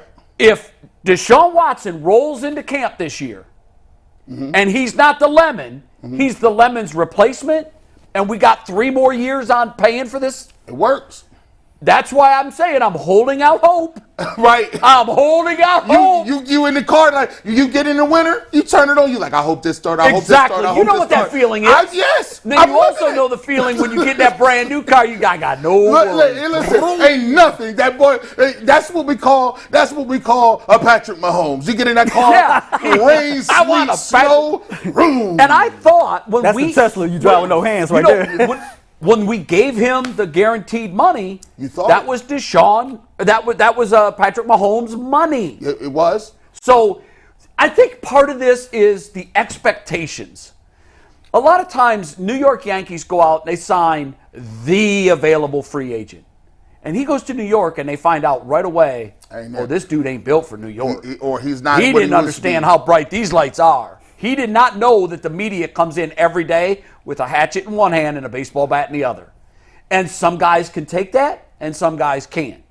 So the only reason I'm saying that is because when you go to the New York Yankees, the expectations are up here. Mm-hmm. So if you were playing here before, they need you to play here now because you're in the pinstripes and you're getting paid. And part of Deshaun Watson's runway to his career in Cleveland was the fact that he came with such high I was told by everybody, we got our guy now. He was the missing link. And so that was tough on him. And Jay, sometimes when you get a new car, right, and you do get a new car, you're like, oh, the brakes are scrubbing. You ain't got no problem. You're like, okay, it's annoying. Take it in, it's under warranty, fix it. Yeah, okay. Then something else. Oh, wow. So what's wrong with this radiator? Because there were multiple problems. You're like, this radiator, let me go in. They said, oh, there's no problem, Mr. Bush. We'll get that fixed. Now, here's the thing. After you making that premium payment, you don't want no more bumps in the road. No. You just want to start it and go. So we're on payment number 25. Right. We done made 24 payments. Right. 2 years is in the book. We got 36 more payments to go. Right. I can't make those 36 payments getting what I got for the first 24. There it is. Right. I need the Maserati hitting on all 8 cylinders. And when I pull up to my friend's picnic, I don't want no smoke coming under the hood. Don't you embarrass me out here in front of these white folks. Don't you do it. Don't you do it. You got me out here looking crazy. I love your analogy. That's it. That's it. Jay come out there. Oh, everything okay, G. Bush? No, it ain't okay, Jay. My car's smoking. My girl's talking in a foreign language. I told you about this car. Jay, I hear everything you saying, and I kind of go back to a conversation that me and Tyvis had, right? I think all the criticism, everything that anybody can say about this being incomplete so far, that's accurate, right? And I try not to use the word fair because life ain't fair. And you know what? If you want a fair, go to the fair. But the reality of it never heard is, that. I like that. But the reality of it is, It's analogy day here at TCSS. So that's good. If you want it's hard to really get an assessment on Deshaun Watson because we have still yet to see him play a full season. You're right. Right? And that's why I say there's still time. Yeah, there's still time. But here's the thing for me. I'm optimistic because we're only 40% through the deal. Yeah, right. And do you think if he wins a Super Bowl in year 5, anybody's going to remember give a damn? years 1 and 2? No, we're not going to care. Never. We're not going to care. Because at that point, my car won the Indy 500. I don't care that it smoked when I came to the family picnic and embarrassed me. I don't care because I've got that trophy and that trophy is forever. So here's the bad news for Deshaun Watson is to this point, you cannot make a case that we got over on Houston. That's not even possible. Right. However, if at the end of this journey, he's standing on that podium with red, green, yellow, pink, and blue pieces of confetti falling on his head, we forget years 1, we forget years 2, we forget years 3. It just deliver the prize. And that's it. And that's the good news for Deshaun Watson. And who knows? There's no guarantee that Houston, we've seen teams, Jacksonville, we thought Jacksonville was at the party for good. Yeah, now we don't know no more. Now we know that Jarvis Landry is going to rookie camp for them. Hey, this league, life comes at you fast in this league. Yeah, it does. Just because you figured it out one year, it does. Now Houston comes into the season with bullseyes all over. But, Daryl Ryder asked Deshaun Watson at that press conference, he said, what do you hope to be different for you in this 2024 season? Deshaun looked dead in his face and said, I don't hope for anything. I expect to be good, just like this fan base expect me to be good. That's the right answer. Just like my teammates expect me to be good because I'm the starting quarterback that's the of right this answer. football team. So that dude is already locked in, and I immediately thought about comedian slash activist Dick Gregory. He said, man, if you hope don't work. Yeah, hope's not a plan. Yeah. Hope is not a plan. It's not a plan. Now, the one thing that, no player can impact the luck that he gets. And here's the thing that I look at. He hasn't gotten a break since he got here. No, he hasn't. It's all gone against him. And if you believe in karma and fate and, everything balances out, he's due a break or two. He's due a healthy 17-game season. And then let's see what we get. We have not had a full season to judge this man on yet. Yeah. You know how we say this. You know how good. This is why we think he's still good, because we know. Well, the last time we saw him, he was great. G. Right, he was great, and we still. If you say, all right, can the Browns go to the Super Bowl? And they don't say if Myles Garrett get 25 sacks or Nick Chubb get 2,000 yards. No. They say if Deshaun Watson is Deshaun Watson. It's a quarterback's league. So therefore, yeah, you will go as far as your quarterback takes you. You know he got it. It's somewhere. So he's the only chance for the Browns to get where they want to go, and that's a little uncomfortable to say because you ain't seen it in a while. But I mean, we know it's in his DNA. You don't grow that gene. You're born with that gene. At Clemson, we saw it. Yeah. We saw him do it at the highest level, and we saw shades of it in Houston. Now, I know the thing with Houston is numbers are numbers, but I also need the number to matter. I can't have 4-12 with big numbers. I'd rather have a 12-4 with mediocre or Minimowski numbers. I would just win, baby. But but he did that. But here's the thing: I think it's a loaded thing for Deshaun Watson. It's a no-win situation. If he puts up huge numbers, he's still going to be held accountable for the bottom line, which is the wins and losses. However, if they wins and losses, and he don't put up big numbers, he'll take the blame. People will say, "Well, who cares? We could have got them numbers. He did it in spite of him." Yeah, no, you're right. But such is the life of a high-paid NFL quarterback. Hey. You always get the blame. You sometimes get the credit, but not all the time. Mm-hmm. Sometimes you just don't get the credit. Sometimes fans of teams will say, well, we won in spite of you. Yeah. So look. Give me that 5,000. The bottom line, guys, if he takes this team to a Super Bowl, you can go through Cleveland and everyone will say the trade was worth it. Yep. For sure. Everyone will say the trade was worth it. And I'm going to tell you, there's other things that he's done. Like when you heard Mary Kay press him on when he thought the injury might have happened. Yeah. And the fact that injury might have happened 2 or 3 games before we actually saw him for the last time, man, that the guts and the will to go out there and be a leader and still try to put on a performance for your team and for this fan base. And he said in one of his podcasts that 98% of the stuff that they go through, we don't hear about. That's and yet a they fact. still put forth the effort. Yeah. Like those characteristics, plus still knowing that he still has the physical tools to be a great quarterback, like that's my quarterback. We riding with foe. Yeah. That's part of the deal with quarterback. It's always show me the baby. Yeah. Don't tell me about the labor. Show me the baby. Yeah. And hopefully we'll see it this year. All right, Mike. Show me the baby. That's funny. We got to pause here to talk a second about Monopoly Go. I know you're probably saying to yourself, flag on the play. You already talked about that. But there's just so much good stuff in Monopoly Go that we have to spend a few more seconds talking about it. In Monopoly Go, you can team up with your friends for time tournaments where you work together to build up each other's boards. There's more to win together, the more awesome prizes you unlock, and there's so much to get. Unique stickers you can trade with friends to complete, albums for big prizes, cool new playing pieces to travel boards with, hilarious emojis for taunting friends when you smash their buildings. Plus, Monopoly Go feels new and exciting every day with constantly changing tournaments and challenges. A ton include their own unique mini games like digging for treasure or a robot. There's new ways, timed events that help you win big, like massive multipliers for everything you win or rent frenzies. There's always something fun to discover in Monopoly Go. So get off the bench and go download it now for free on Google Play or the App Store. Game on. What are you giggling about? You play that, G? No, listen, we over here. Earl and me is in the chat at the same time, and he was hating on me, so I hated on him back. He said, "Give us his cap." Shout out to the chat. Y'all hate on each other. In the chat.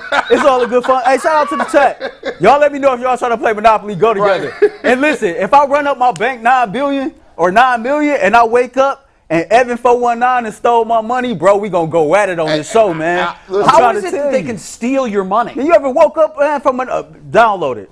Run your bank up and watch I steal all your money, Jay. I'll tell you how the next day. If it's that easy, why doesn't everybody steal everybody's money? Have you ever noticed there is no one has ever completed a game of Monopoly? It always ends in a stalemate. Nobody wants to do any deals. You have to do deals. You do. Stop, don't be just looking at each other with all the properties. You got to do deals. No one wins. Man, listen, Monopoly Go is addictive. People that I know that have it say that I had to take it off my phone. they've had to take it off their phone and they can't resist the urge to put it back. I think I might have to go put it back. That's how addictive it is. So, y'all let me know if y'all trying to play That sounds Monopoly like Go, something though. else people be addicted to on their phone. Yeah, we're gonna avoid getting in trouble with that, guys. Good Let's call, talk about the Mike. Cavs. It was a. It was What tough. are you going to do with the car, by the way? Are you going to get the fence? Now you left me hanging. I'm in real time. Listen, tune back on Wednesday. Does G. Bush keep the range or not? On another episode. Yeah, it's an ongoing saga. On another episode of Bullwinkle. Listen, Chevy gang over everything. I know Mike is pissed. My bad. Here we go. Oh, you good? Yeah, Or I'll start with here we you. go. Game 4 was obviously tough for the Cavs. Led in the first half, up 9, and then a collapse in the second. 29 total points. Where do you point the finger at? Who deserves the most blame for that second half collapse in Game 4? Game 5 now, Tuesday night, 8 o'clock, series tied at 2-2, but we'll focus on Game 4 for today's discussion. Oh, JB Bickerstaff deserved the most blame for that. You didn't make any halftime adjustments, man, and then you let your mentee come out here and blitz your entire he's team schooling the hell out of him. 37-10 in the third quarter, right? Like the fact that you did nothing to stop momentum. How do you score 10 points in 12 minutes? I want to know all these different runs that the Magic went on in the third quarter. Why didn't you utilize timeouts when they was going on an 8-0 run, 9-0 run? Like JB Bickerstaff I don't think he did much to help his team out in that situation. When Orlando came out and they made adjustments and they started clawing back and eventually tied the game up and then they just took off on us, you should have called a timeout. You should have tried a different lineup. You should have tried something. And, I get it in the NBA. It's more of a player thing than a coach thing. But I love, leaders of men. I love master motivators. I love people that can light a fire up under you. Where was the cameraman at on the sideline during one of those timeouts? And you would have just loved to see JB Bickerstaff say, hey, come on, man, let's get your head in the game. Not what he does. Let's go out here, light a fire under somebody's ass to where. Do you hear his post-game comments? I'm tired of listening to that. Bro, I have never, in all of my years covering sports, heard a coach, manager say less about the actual game after games. He's got no answers. Well, when bad things are happening to us out there, we gotta bring our heads together and we gotta remain positive. Thank you, Jay. That's not specific. That's not bro. specific. What about the game? What about you? He never gets into the weeds with the X's and the O's. I'm at a total. I'm not sure they can win the series. I am not sure they win this series. It was really hard to watch, and I'm not gonna lie, I was so pissed off. I was so frustrated, just like every one of us, just like every single Cavs fan. 37-10 in the third quarter. Dude, in the second half, we scored 29. We scored 29 points.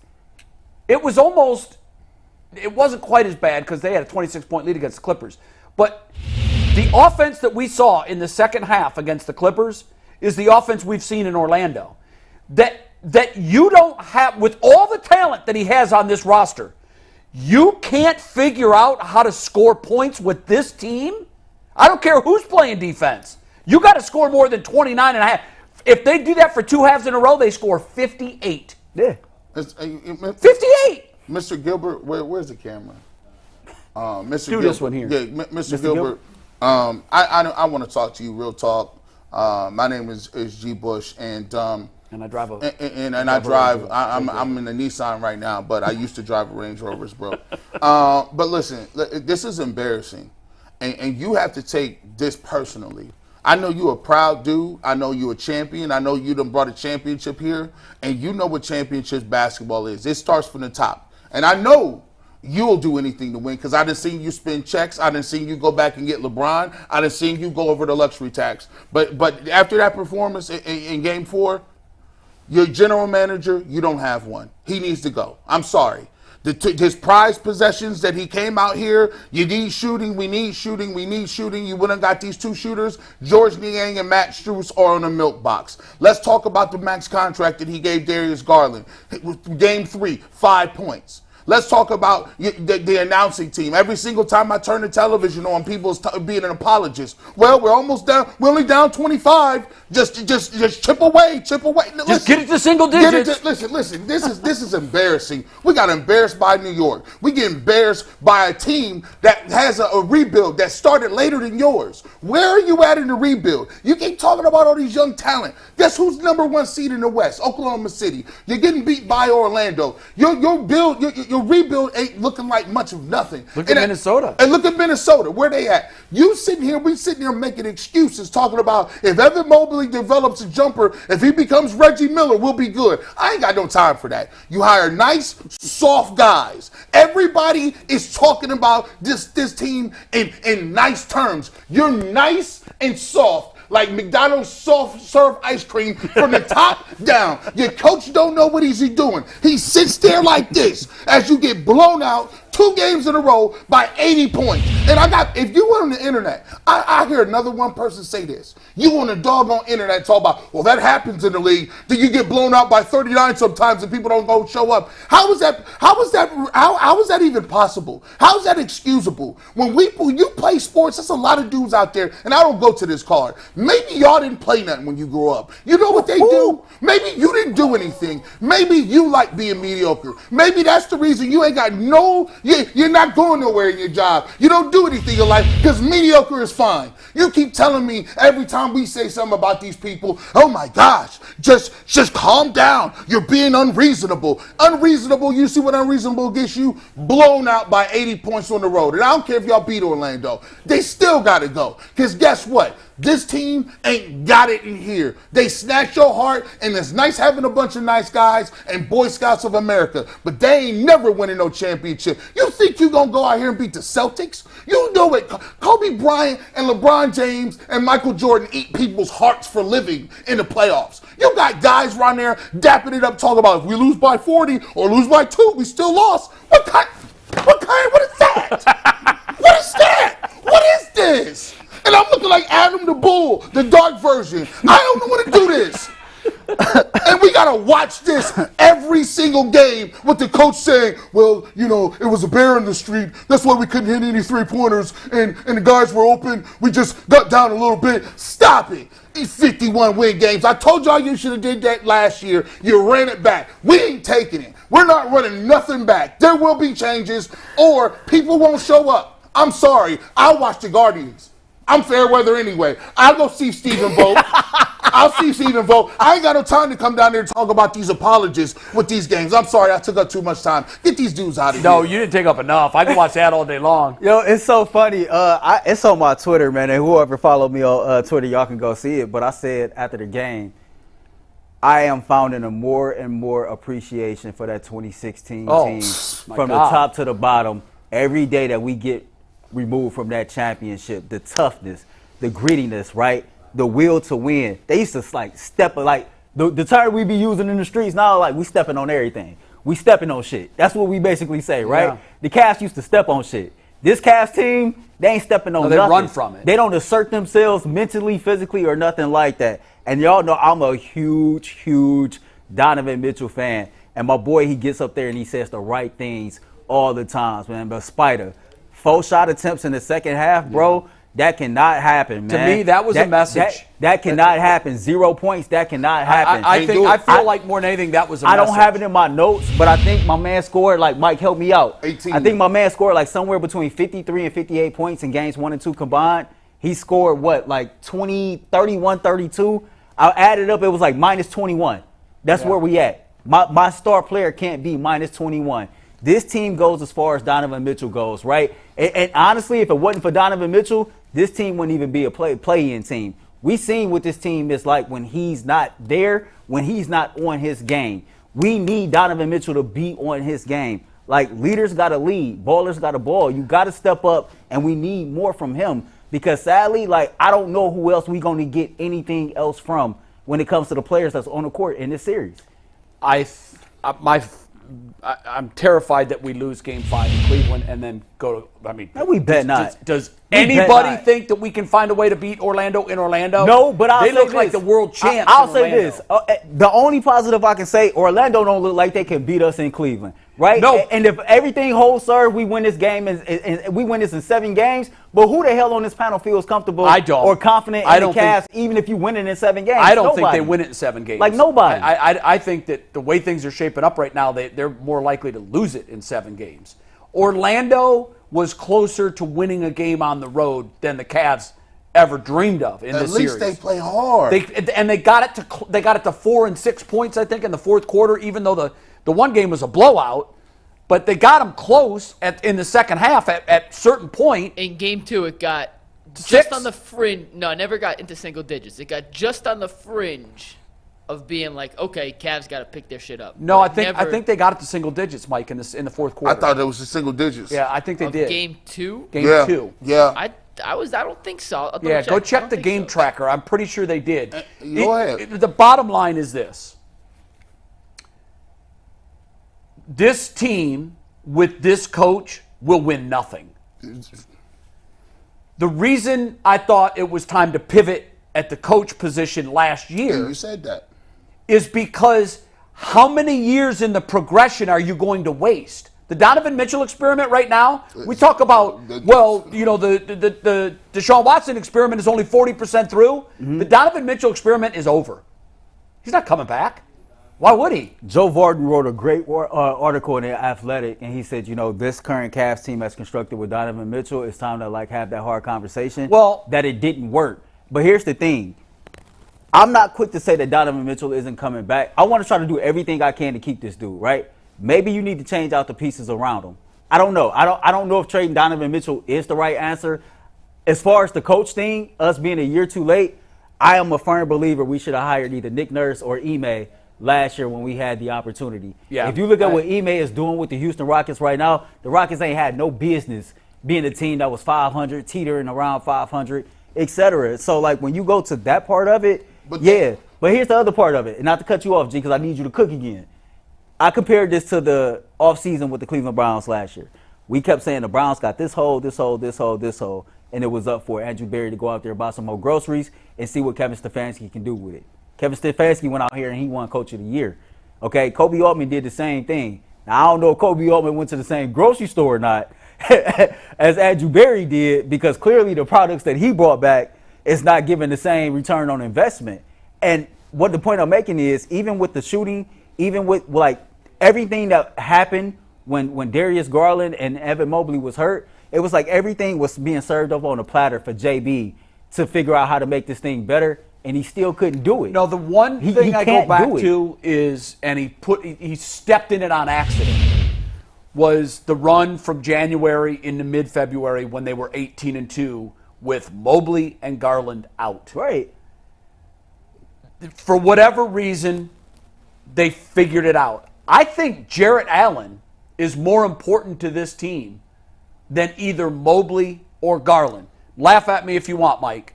I'm not. No, he's the second best player, second most important player. He's the second most important player. And, Mike, would you agree he's been the most consistent player in the series? And to me, when I advocated during the injuries to Mobley and Garland and our ascension, I said, well, this is it. This is what winning looks like. This is the best Cavs basketball I had seen from a non-LeBron team. Mm-hmm. And statistically, they did things that LeBron never did with the Cavs team.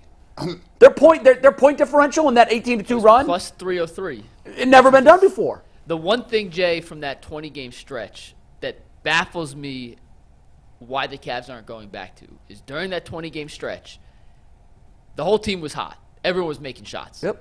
But they were taking a ton of threes, 39.5. I know they were. 3-point and attempts hitting per them. game in that 20-game stretch. They had 17 3-point attempts in Game 4. To me, that's inexcusable. And JB deserves a lot of the blame.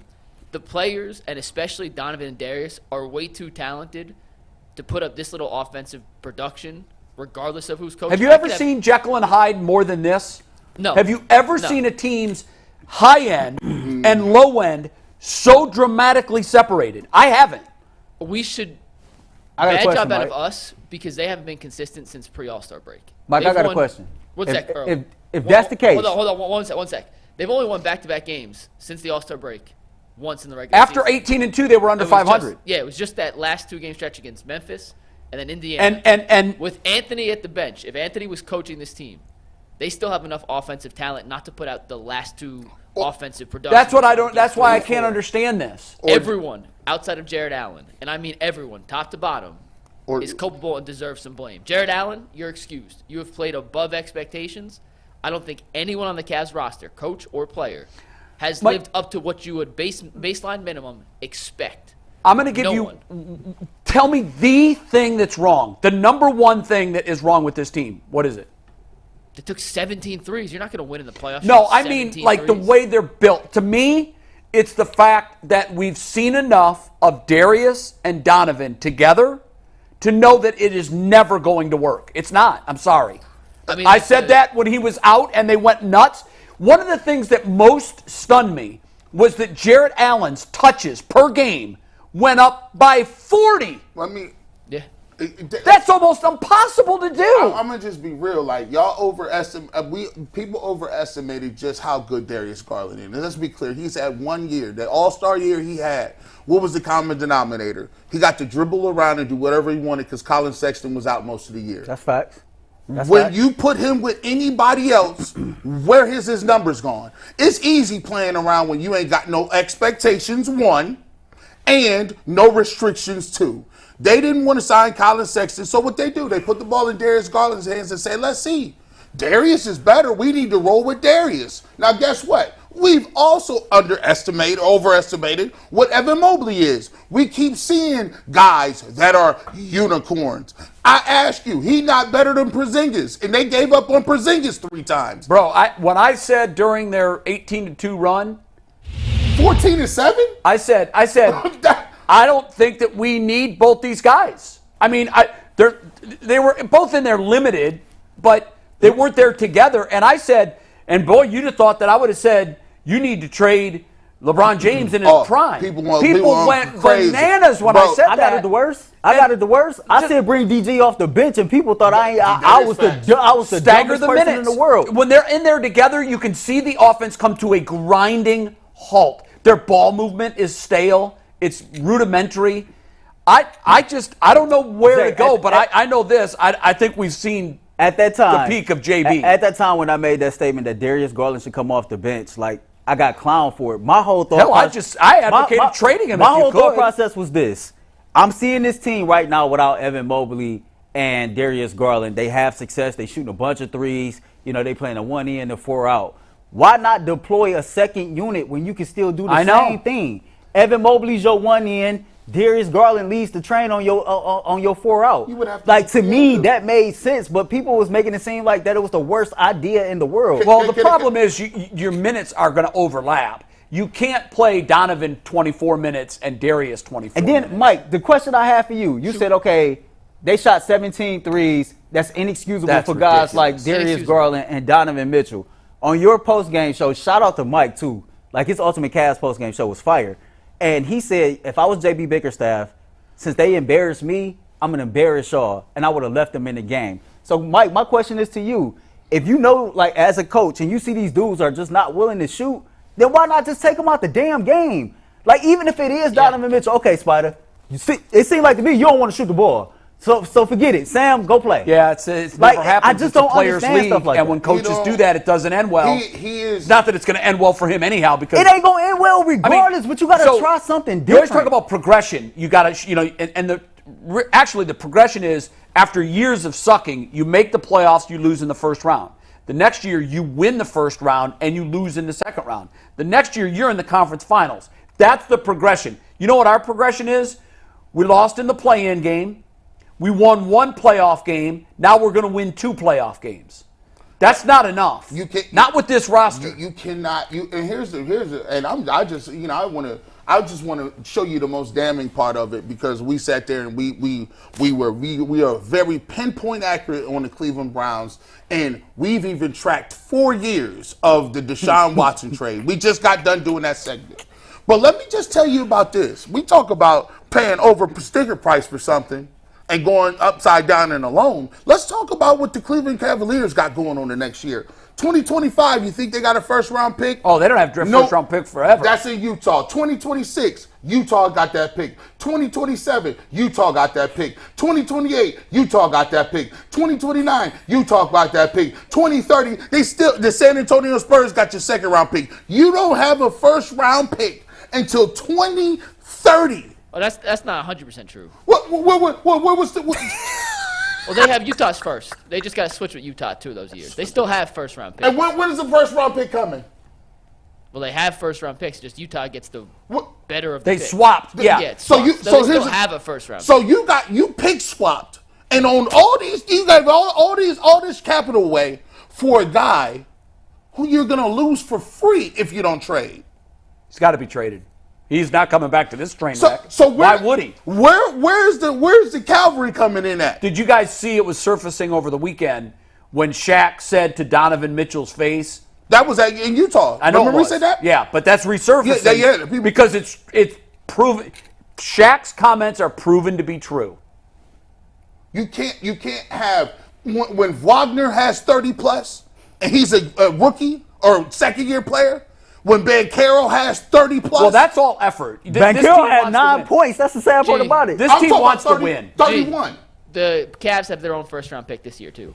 They got their first round pick? This year, yeah. Okay, good. That's the Bronny pick. It's the Bronny pick. That's the Bronny pick. Me and Mike go the same. I That's the Bronny stand pick. corrected. We over here. So they got their first round pick 2024. They have their own first in 2024. They don't have a first in 25. That's Utah. They Okay. swap in 26. Okay, worst pick.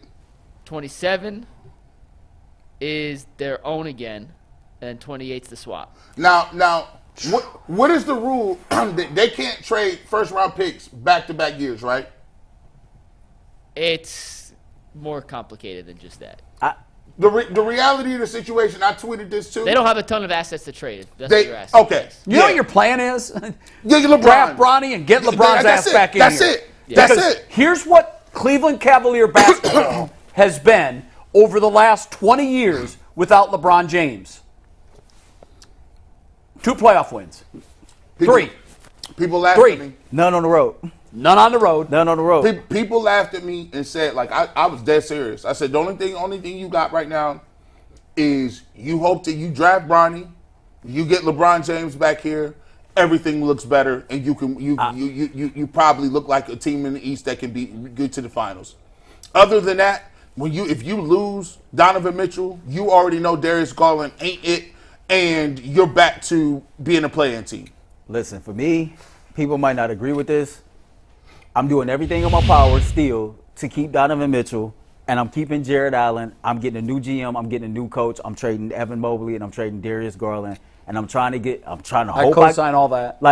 And I'm trying to see, okay, how can I rebuild with Jared Allen and Donovan Mitchell? They are the survivors. They are. The other guys look like imposters. Yeah. Mobley had a lot of potential, might end up being what everyone was But when hoping I see Wendell Carter locking you up like that, when I see oh my God, like 2 rebounds, bro, That's rebounds the game before. Oh my God, Like listen. Let's move on to the Guardians. Listen. All right, let's talk a little Guardians. If you do want to go to Game 5 on Tuesday night, Game Time's the place you need to use to buy your tickets. Game Time is now an authorized ticket marketplace of the NBA, which means ticket prices go down the closer it gets to tip-off. They have priority last-minute deals, flash deals, zone deals, all-in pricing, views from your seat, their lowest price guarantee, and Game Time's ticket coverage. Make sure they have the most flexible service policy in the entire ticketing industry. You can take all the guesswork out of buying NBA tickets with Game Time. Just download the app, create an account, and use promo code LOCKEDONNFL for $20 off your first purchase. Once again, create an account, redeem code LOCKEDONNFL for $20 off. Download Game Time today. Last-minute tickets, lowest prices guaranteed.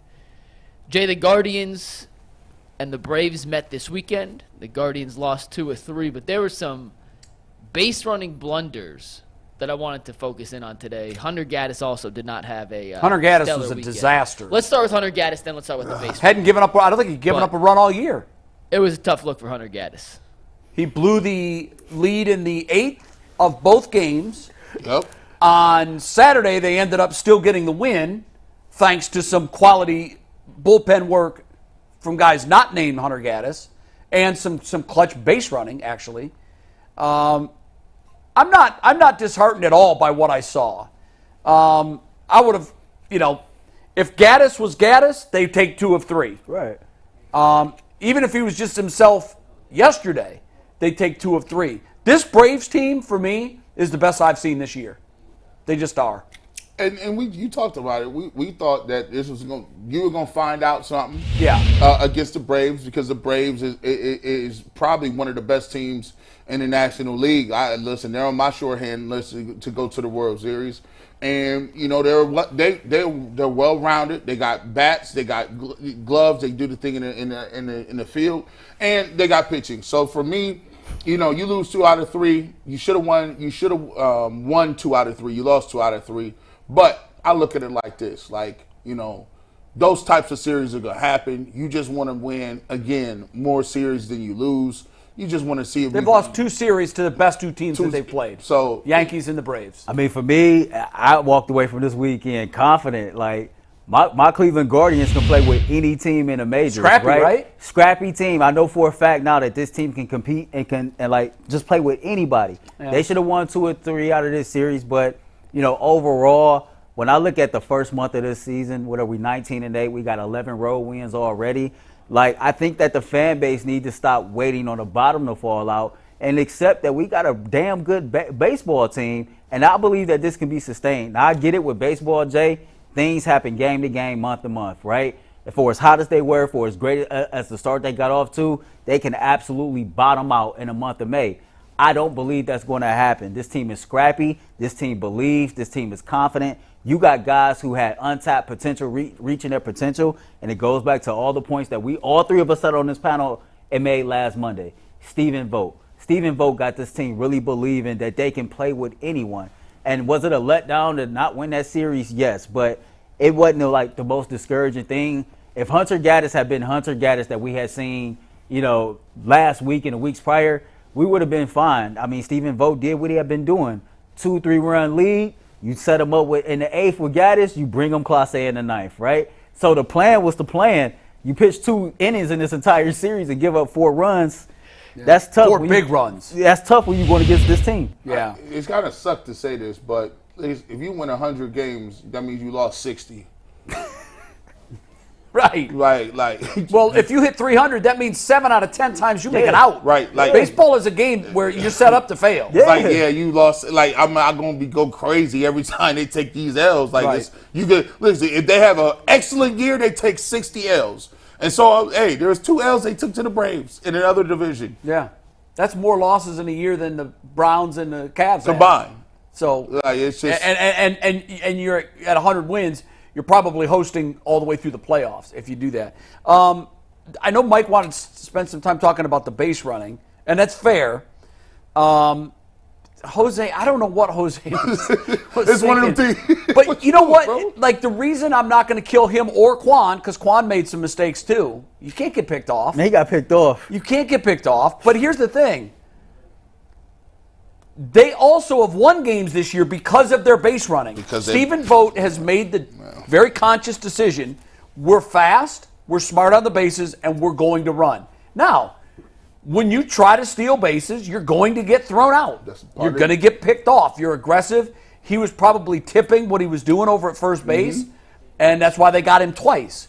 I'm not going to kill him for aggressive mistakes are okay. Thank you. What you can't have is just, what in the world was that guy doing trying to take two bases on that? You can't have dumb plays. To me, the mistakes were aggressive. I don't know what the hell that was. I don't know what that was. Like he was in between it. If you try to slide, you you playing baseball. There's a window you got to slide. Yeah, and when you're past it, you're past it. He was just like, oh yeah, I'm past this. Yeah, I don't know. I just don't know what he was. I'm not You sure. see, he like, I don't know what the I was supposed to get down He by didn't even 5. tell Vogt to argue. Like, he knew he was out. It was an incredible bounce of the ball. And Just happened. look at him. He like, Yeah, and he knew too. You can tell by his face. He knows. He's like, what the hell did I just do? I think he thought he was going to be safe. Standing up. Either way. And it was a great throw. and he caught it off the hop. It was a great defensive play. Yeah. You know, sometimes you got to be smart, even though you have great skill set. You know, we saw him steal second, third, and home that led to a win a couple of games ago. So you're going to make mistakes. It's basically when you're trying to hit home runs and you strike out. You're aggressive. yeah. And you live for the home runs, and you don't die by the strikeouts. And in the Guardians' case, they live by the aggressive base running that forces teams to throw the ball and make mistakes, and you're going to have some deaths. These You're the going to breaks. have. Hey, It happens. Hey, listen. I give you a quick story. Me and my dad, he almost wanted to put hands on me. He played baseball, and we playing. So we down 2 runs. You ain't got no fence back in the day. Right. So I'm like, listen, I hit Get this what you ball. get. You get what you get. I hit a ball. The run came in, and it's 2 outs, and I round second base, and he's looking at me like, What are you doing? what are you doing? It's 2 outs, dog. You score on a single anyway. Please don't come to third base. I got through out at third base. I ain't never. Well, you never make the first or last out at third base. And my dad. How was that ride home? My dad took the book, threw it over the thing, and then he was like, I didn't even give you a sign. I didn't give you nothing. I tried to look you off. And you still came. He's mad the whole time. Yeah, don't get thrown out of third. The series, I'm not disheartened. They lost. They took the best team in baseball, or one of, to extra innings twice. One of them went their way. One of them didn't. I'm not going to lose any sleep over it. Stephen Vogt, I love what he said. It came out during the broadcast, I think Friday. Andre was talking, and he said Vogt had said, when talking about what the guys were saying about the series, he had said, well, none of these guys better have said that this is unlike anything else. We don't do that. Yeah. We don't look, oh, this is a big series. No. No, you play your best every day, and I like that. Yeah. You can look at every game as a must-win I situation. think we win tonight. I would hope so. I think we win now, tonight. There's no game tonight, so I hope They're off tonight. They play Texas and then Houston, right? Or is it Houston? Houston then They play tomorrow. Houston, then Texas. Tomorrow, They play tomorrow. Houston is way underachieved this year. They're due to break out at any point. You just hope that it isn't now. Maybe We got like a 9.6 ERA. I know. Yeah. It's Maybe we got to unbelievable. get some super chats in here. G, real quick, if you're not a member of the UCSS newsletter, you can sign up by texting the number at the bottom of your screen. Earl wrote a great piece on the Browns draft, where the Guardians are, what the Cavs did. All right, we got to get super chats now. First one comes from Mud. If you don't give the Browns an A+ for the draft and tell me they're going to win the Super Bowl, you're a hater. And he says, ... Jay, I know you like that, LOL. I sense his sarcasm, and I appreciate that. Yes. Mud But he's also right. says, A+. Nate Watson, this is from Mud as well. Nate Watson will be a dog on the new special teams. I'd love to hear your guys' starting lineups for the new kickoff rules, maybe in the dead of July. I'll add it to the list, Mud. Maybe in the M. Vine Kickoff says starting lineup, Earl that's and G are crazy. on Well, these point. new Miles kickoff rules suffers are from the unreal. death of 1,000 cuts by the end of the season. I remember Michael Dean Perry's quickness. I hope, like Earl said, they're looking to get quicker. Halim Youssef says, Jay Baker will never win a Super Bowl. No one wants an average QB. He doesn't have the clutch gene. Get over Baker Mayfield. We'll see. He went further last year than our guy did. Mud also says G. Bush is about to be riding a bicycle. Yeah, I might. You never know. Moped. Bro, your Cavs rant was all-time great. Yeah. What you got, a Huffy? We got 4 more. Hold on. I got Go ahead, Mike. 4 more. Batman says, listen, get Mr. Excuse me, Serena, what did you say? Out of town, this guy is cheeks. I think that means JB Bickerstaff. I'm assuming he means Serena Winters when he says Serena. Yes. Halim says, as the pitching gets sorted out, Bybee continues improving. He looked good. McKenzie starts to figure it out. The Guardians will be dangerous. Bullpen also has Hedges and Karinchak coming back. Manzardo getting called up soon. Let's go. There is hope on the way. Yes. And last one. This is actually a question real quick. But RMAC Dog says, UCSS panel, do y'all think this team has quit on JB? Yep. Looked like it. Been done. It looked like it to me. They quit one time. They know what it is. When you're a basketball player, you know if you're good enough to win and you got what it takes and what you got if the Now, coach is right. There is one school of thought that says, when you know that it's over, just wave the white flag. Okay, that's fine. And they know they have 2 of the remaining 3 at home. Could they win the series? Yeah, they could. But right now, Orlando has all the momentum. And a lot more momentum than Cleveland took to Orlando. Because they boat raced us twice. And if we white flagged twice in the third quarter. And I'm going to tell you what, if they come out lethargic and they come out playing around, they will get booed off the court. Them people are going to boo. I'm telling you that right now. They have every right to. The energy level in the city is not pointing upwards. People tired of the Cavs stuff, man. They tired of that. Just win. Hey, can I get this 40 seconds, Mike? Yeah, all you. I got a final thought for y'all, man. So I woke up with something on my heart today. Tomorrow is not promised, and I think it's important that you just maximize every day. Love on the people that matter to you the most, man. Like, pour into the people that matter to you the most, and never take anything for granted. Your health, your life, your ability to go out and work the job that you love, etc. I kid you not, man, life can change at any given moment, man. So just stay encouraged, man, and love on the people that love you. Amen. Amen, yes, sir. We'll see you in overtime. Peace.